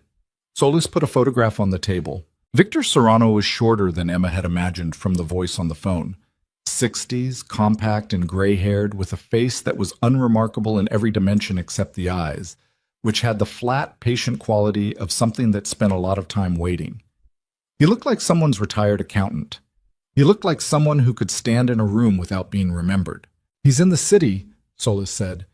"He flew in from Miami this morning, which tells us tonight wasn't improvised. This was planned well ahead of the information from the leak." She looked at Lucien. "He came here to resolve this personally." "He always preferred direct resolution," Lucien said. "He and my father had that in common. We have a location as of 2 hours ago. A property in Brooklyn Heights registered to a holding company with 14 layers of corporate structure, but we got through them." Solis put another photograph on the table. "An aerial view of a building. We're prepared to move tonight if Lucien completes the sworn statement that the prosecution needs to support the warrant." She looked at Lucien directly. "The statement you were supposed to give 4 months from now at trial. We need it tonight." Lucien looked at the photographs on the table. He looked at them for a long moment with the specific, particular quality of someone looking at a decision they made 14 months ago, arriving at the moment it costs the most. "If I give the statement tonight," he said, "the company's assets are frozen immediately, the foreign accounts, the domestic operations. All of it stops." He said this with full understanding of what he was saying. Some of those operations are completely legitimate. Employees, contracts. I've spent 4 years building the clean version of what my father built. And if everything freezes tonight, it restarts, Solis said. "When the case closes, the legitimate operations get separated and restored. That's in the cooperation agreement." "I know what's in the agreement." His voice didn't sharpen, it just became more precise. "I'm not looking for reassurance. I'm making sure we're both clear on what tonight costs." "I'm clear," Solis said. "Are you?" He looked across the table at Emma. She looked back at him. She thought about a 14-year-old applying whatever pressure was available. She thought about her mother in a shelter room and the specific sound of a door coming off its hinges. She thought about the voice on the phone. He's only half right. And the photograph of a compact, gray-haired man who had flown from Miami this morning, specifically to resolve this, and who had bought her stepfather's compliance with a number on a check. She thought about what staying quiet looked like from the outside. "Don't look at me," she said. "This is your call." "I know," he said. "I'm not looking for permission." A pause. "I'm looking at what I'm doing it for." The conference room was very quiet. Emma held his gaze. He turned to Solis. "Get me the statement," he said. "Let's finish this." Solis nodded once to the agent on her left, who left the room. She looked back at the table. "There's one more thing," she said, and her voice had a quality Emma hadn't heard in it yet, something below the operational flatness. "The leak in our office. We identified the source an hour ago." She put a third photograph on the table. Emma leaned forward. The photograph was a surveillance image, grainy, a corridor somewhere, a man in a suit with his back partially to the camera. But the face was angled enough to be visible, and Emma looked at it, and the cold that moved through her was different from all the previous cold because this one had a flavor she recognized from the lobby of the shelter and from 12 years of a kitchen and from a restaurant on West 54th Street where a man had publicly done what he'd been doing privately for years. The man in the photograph was not a federal employee. He was Grant. He had been in this building not once, but 3 times in the past 2 weeks. The attorney was a front. The real meetings had been with an asset Serrano had inside the prosecutor's office, and Grant had been the courier. The photographs, the financial records Lucien had provided, the witness list, pieces of it had moved through Grant Holloway's hands before they moved to Serrano. Her stepfather was not a man who'd made a desperate deal on one bad night. He had been part of the structure. He had been recruited and placed, or had offered himself and been accepted, and either possibility said the same thing, that the situation Emma had spent 12 years understanding as her private damage, her family's specific wound, her mother's specific prison, had been known about and useful to someone outside it, which meant it had never been only what she thought it was. The room was very still. Lucien was watching her. Solis was watching her. Emma picked up the photograph and held it, and looked at the grainy image of Grant's half-turned face in a corridor of a federal building, and felt something shift in the architecture of everything she'd ever understood about the last 12 years. A tectonic, foundational movement, the kind that doesn't announce itself as it's happening, but leaves the landscape permanently different when it's done. He was never just an abusive drunk, she said. Not to anyone in particular, to the room, to the fact of it. No, Solis said quietly. He wasn't. Emma set the photograph back down on the table. She set it down carefully, face up, in the center of the table where everyone could see it, and she straightened it with 2 fingers until its edges were parallel to the table's edge, which was a very small and pointless act of order in the middle of a very large and structural disorder. And she did it anyway because her hands needed something precise to do before she said what she said next. "Where is he right now?" she said. Specifically. "Emma," Lucien started, "I'm not asking so I can do anything," she said. "I'm asking because I'm done not knowing things." Solis looked at her. "Last confirmed location was a bar on the east side 90 minutes ago." Emma nodded. The door opened. The agent came back in with a folder. The statement, thick with the weight of 14 months of documented cooperation. The testimony of a man dismantling his father's empire page by page. He put it in front of Lucien. Lucien uncapped a pen. He signed the first page. Outside the windows of the conference room, 23 floors up, the city was doing what it always did at this hour. Moving, breathing, carrying its several million lives through the dark, with the impersonal efficiency of a system that doesn't wait for anyone's story to resolve before continuing. The Hudson was out there somewhere, dark and flat. Brooklyn was out there. A property in Brooklyn Heights with 14 layers of corporate structure and a man inside it who had flown from Miami this morning with the intention of ending something, not knowing that the thing he'd come to end had already, in the last 60 minutes, changed shape entirely. Lucien signed the last page. Solis picked it up. She looked at it once, then at the agent beside her. "Get the warrant," she said. The agent left at speed. Solis's phone rang. She answered. She listened for 4 seconds, and her face made a movement that Emma read as the movement of something arriving too early, before the infrastructure was ready for it. She lowered the phone. "He's moved," she said. "Serrano. He left the Brooklyn Heights property 20 minutes ago." She looked at the table. "He's in Manhattan." A pause. "He's been tracked to Amsterdam Avenue." She looked at Emma. "The block your bookstore is on." Emma was on her feet before she knew she'd decided to stand. "He's not going to the bookstore," Lucien said. "He was already up, already moving. He's sending a message. He knows we're here. He knows the statement is signed. He's telling us he can still reach the things that matter before the warrant executes." "My coworkers," Emma said. "Marcus opens at 6. He gets there at 5:45. She looked at the clock on the wall. 5:18. "We have 27 minutes, she said, and she was already at the door, and Solis was already on her radio, and Lucien was behind her, and the conference room was behind all of them, and the hallway was in front of them, and the elevator was 20 feet away, and the city was outside 23 floors below, with everything in it moving toward the same 27 minutes. And Emma walked toward the elevator with the specific quality of someone who has spent their whole life arriving late to their own defense and has decided completely and finally. They were in the car at 5:21. Solis had 2 vehicles ahead of them and 1 behind, and Rael, back now, different car, same operational composure, pushed through the pre-dawn Manhattan streets with the focused urgency of someone who understood that traffic laws were a framework for normal conditions, and that these were not those. Emma sat in the back with her phone in her hand and Marcus's number on the screen, and she hit call and listened to it ring 4 times and go to voicemail, and she hit it again. "He might not be there yet," Lucien said. "He's always there by 5:40. "It's 5:22. She hit the number a 3rd time. Marcus answered on the 2nd ring, his voice carrying the slightly blurred quality of someone who had been awake for less than an hour. "Emma? What?"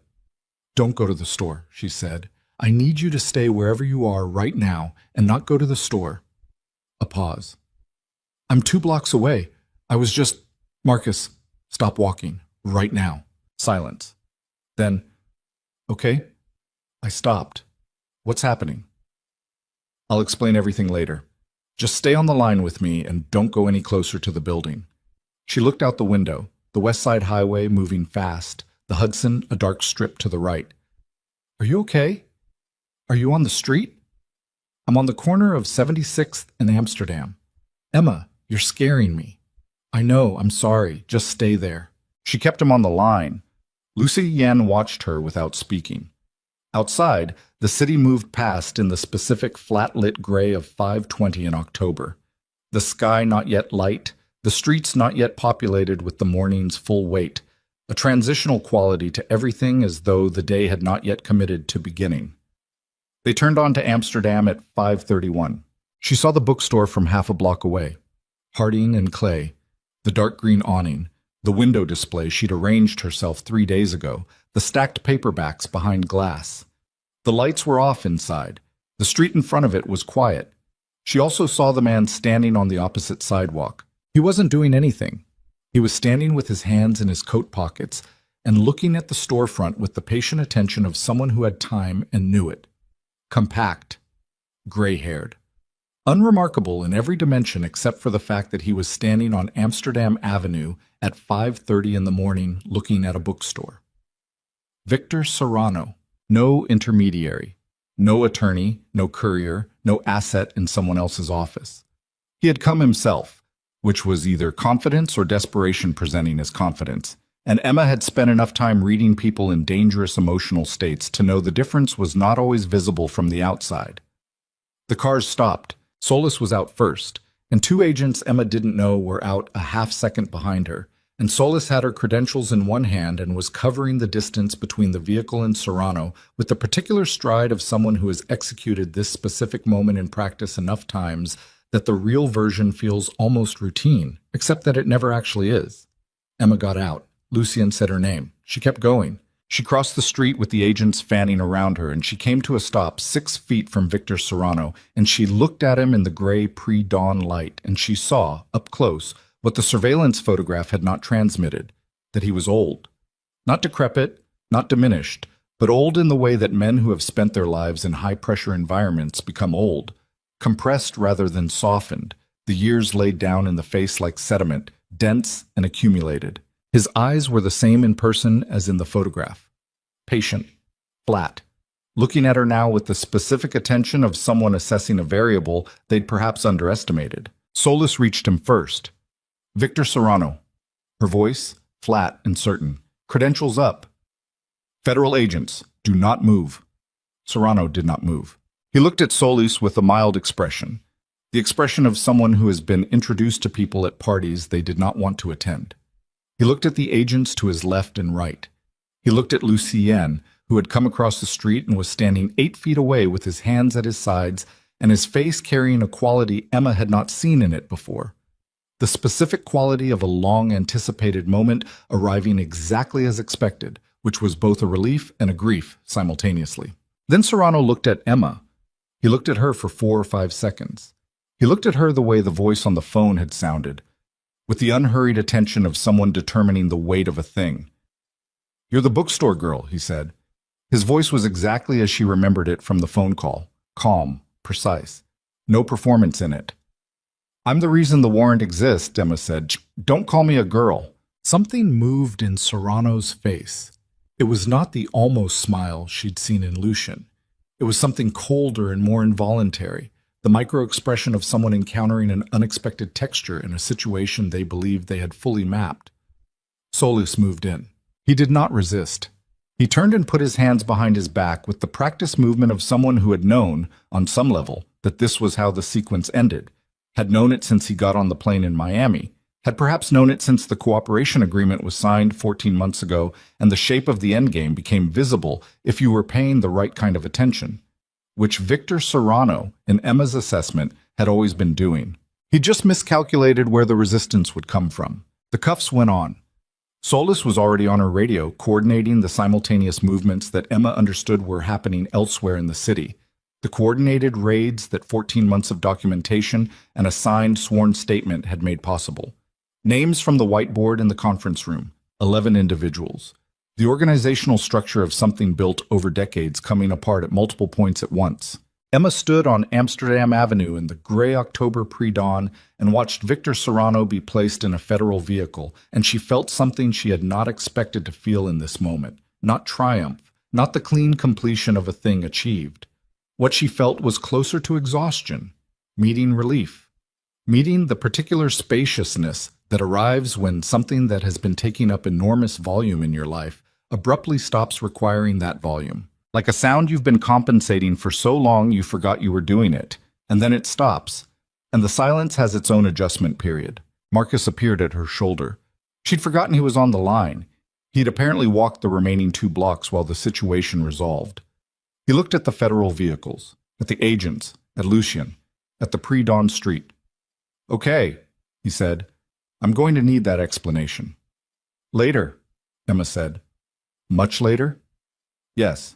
He nodded with the resigned acceptance of someone who had, over years of working with Emma, developed a tolerance for incomplete information delivered with total certainty. He went and unlocked the bookstore and turned on the interior lights, because it was 5:40, and that was what you did. Emma watched the lights come on behind the green awning, the window display she'd arranged, a rotating feature on debut novels, a small handwritten card in the corner in her own writing, lit up from inside. Lucien stood beside her. They stood there for a moment without speaking. The city was starting its morning shift around them. The first bus of the route coming down Amsterdam, a delivery truck turning onto the block, a woman with a dog moving along the opposite sidewalk with the specific purposeful walk of someone who had somewhere to be and was already thinking about it. The normalcy of it was almost disorienting. "Grant," Emma said. "They'll pick him up today," Lucien said. "Solis has enough from the corridor footage and the phone records for an obstruction charge, minimum, probably more." He paused. "He's not going to be able to move freely after today." Emma thought about this. Thought about the photograph.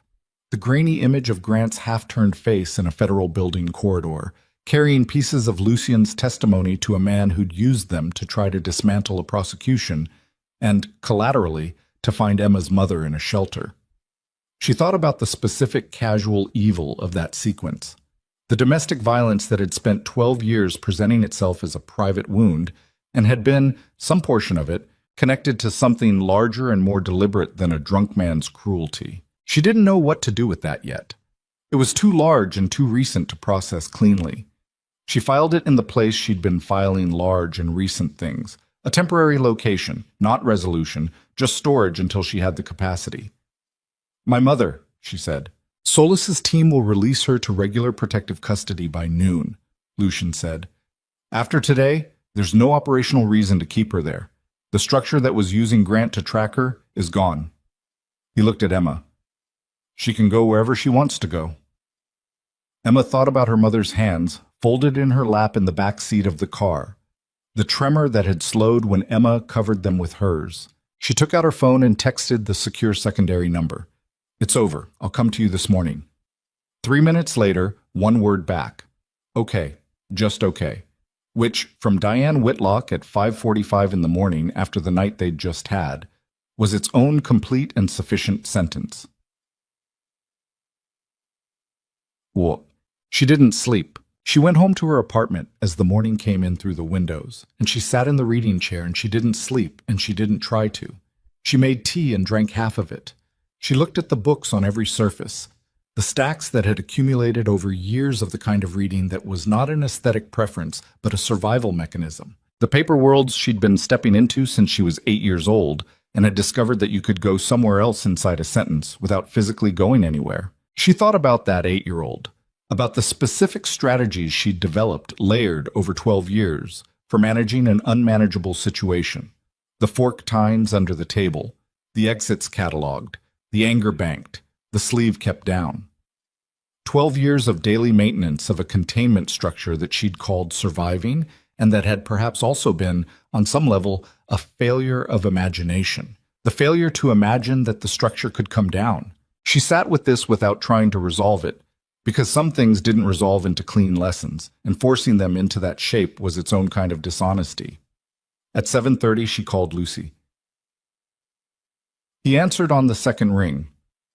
His voice had the texture of someone who also hadn't slept but was functional inside it. "Where are you?" she said. Federal building still.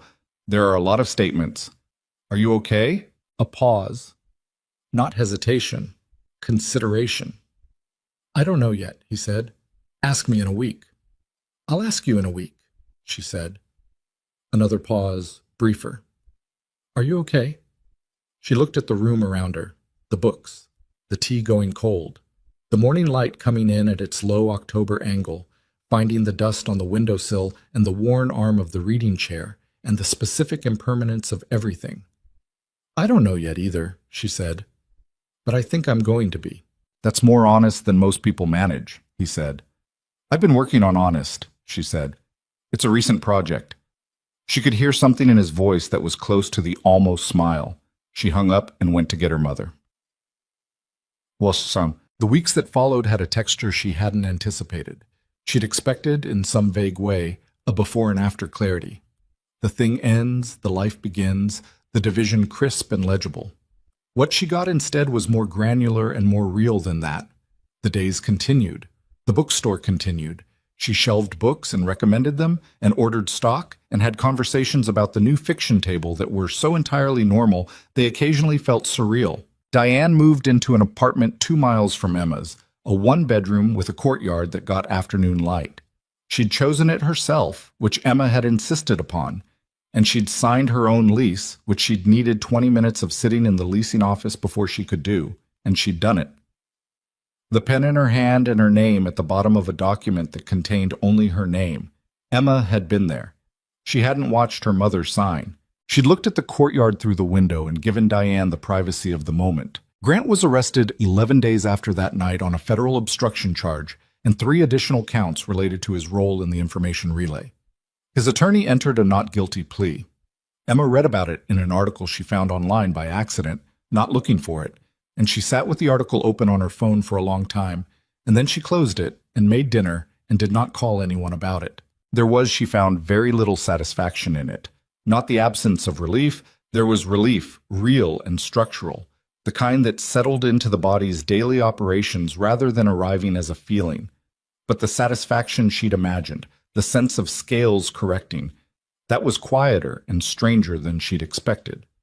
What she found instead was that her mother, 3 weeks into the apartment with the courtyard, had begun buying plants, specifically succulents, because she'd read they were hard to kill, and she wanted to practice not killing things. Emma found this to be the most significant development of the entire period. Lucien's company assets were frozen for 6 weeks and then restored in the legitimate portions while the criminal case proceeded.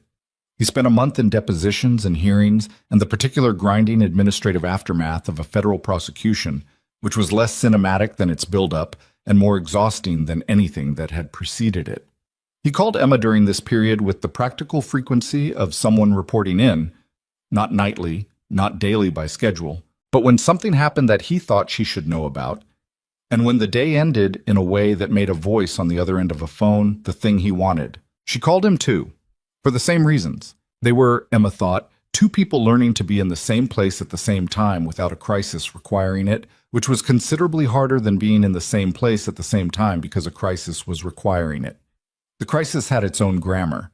The ordinary required a different one, and they were both rusty at it, or had never learned it, or had learned it in such damaged versions that unlearning was prerequisite to relearning. It was slow. It was not always comfortable.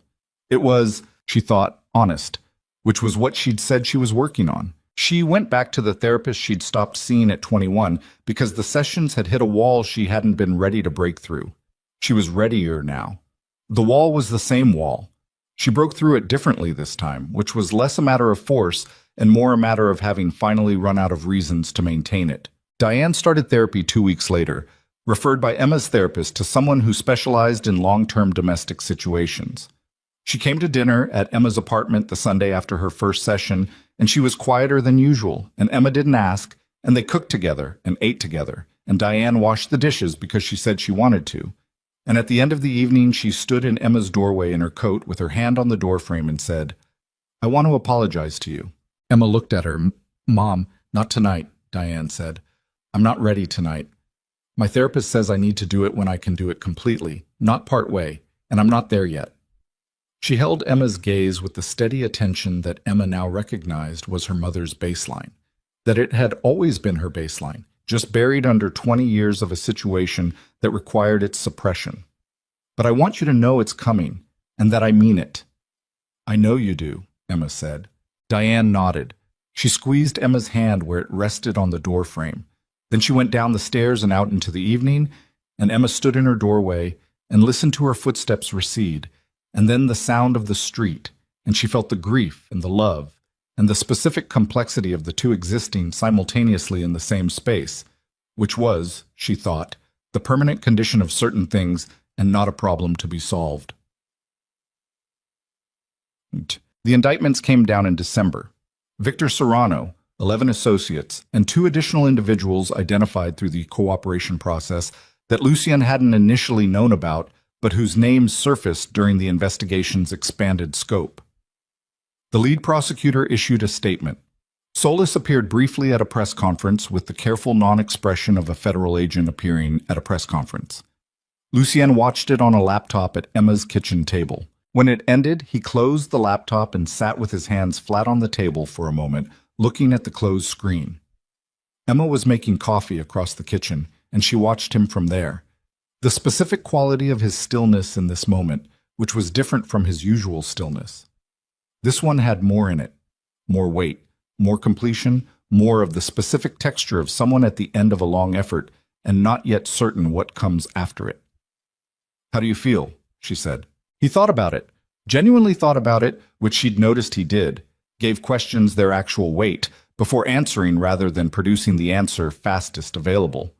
"Like something I've been carrying for a long time is now on the ground," he said, "and my arms don't know what to do." Emma brought the coffee over. She put his cup in front of him and sat across the table and looked at him across the coffee cups and the December light coming through the window. "They'll figure it out," she said. "Eventually." "The figuring out is the project," she said. "That's what I've been told." He looked at her. The almost smile which she'd catalogued well enough now to know arrived when something she said surprised him into it. "By your therapist?" "By experience." He picked up the coffee cup, looked at her over the rim of it. Outside the window, the city conducted its December business. The specific dense movement of the city in winter, coats and scarves and breath visible in the cold, the early dark coming down at 4:30, and the lights going on in the buildings across the street in their staggered individual sequence. "I want to take you somewhere," he said. "Not tonight. When everything is a little more settled." "Where?" "The restaurant," he said. "The first one. Not the other place. The one I told you about before any of this. The one I wanted to take you to for dinner when I came into the bookstore." He paused. "We never actually got there." Emma thought about that.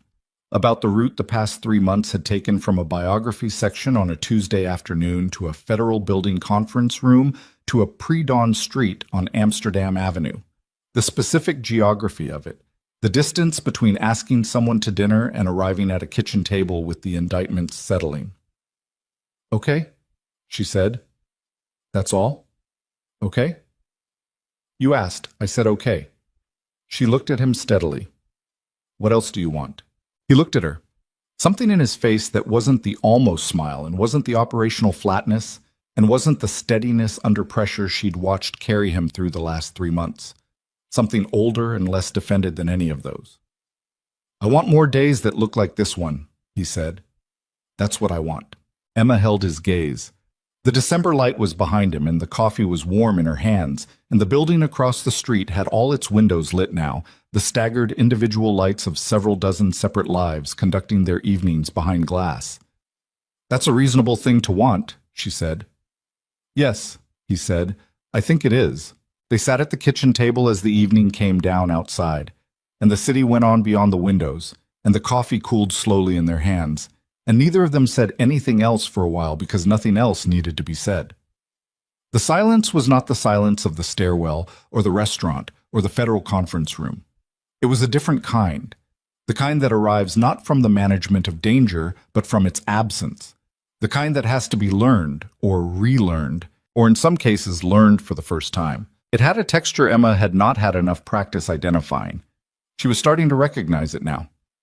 Somewhere across the city, her mother's apartment had its lights on. Her mother was possibly reading or possibly looking at the succulents she was practicing not killing, or possibly sitting in the particular quiet of a person getting used to the sound of a space that belongs entirely to them. 2 miles away, which was close enough and also exactly the right distance. Emma sat at her kitchen table and the light came in and the coffee cooled and the city went on, and she thought that the timid 24-year-old who had spent dinner pressing fork tines into her thumb to stay present was not someone she'd neatly left behind, was still in here, still part of the architecture, still the ground floor of a building that had been adding floors without always reinforcing the ones beneath. But she was not the whole structure anymore. She was the foundation of a thing that had grown past her. That was not nothing. That was, Emma thought, the whole thing. Outside, the last of the December light let go of the sky entirely, and the city turned itself over to the dark and the cold and the uncountable illuminated windows, and the evening became what evenings become, which is simply the next thing. Not an ending, not a destination, just the next true hour of a life that had been, against considerable odds, returned to its owner.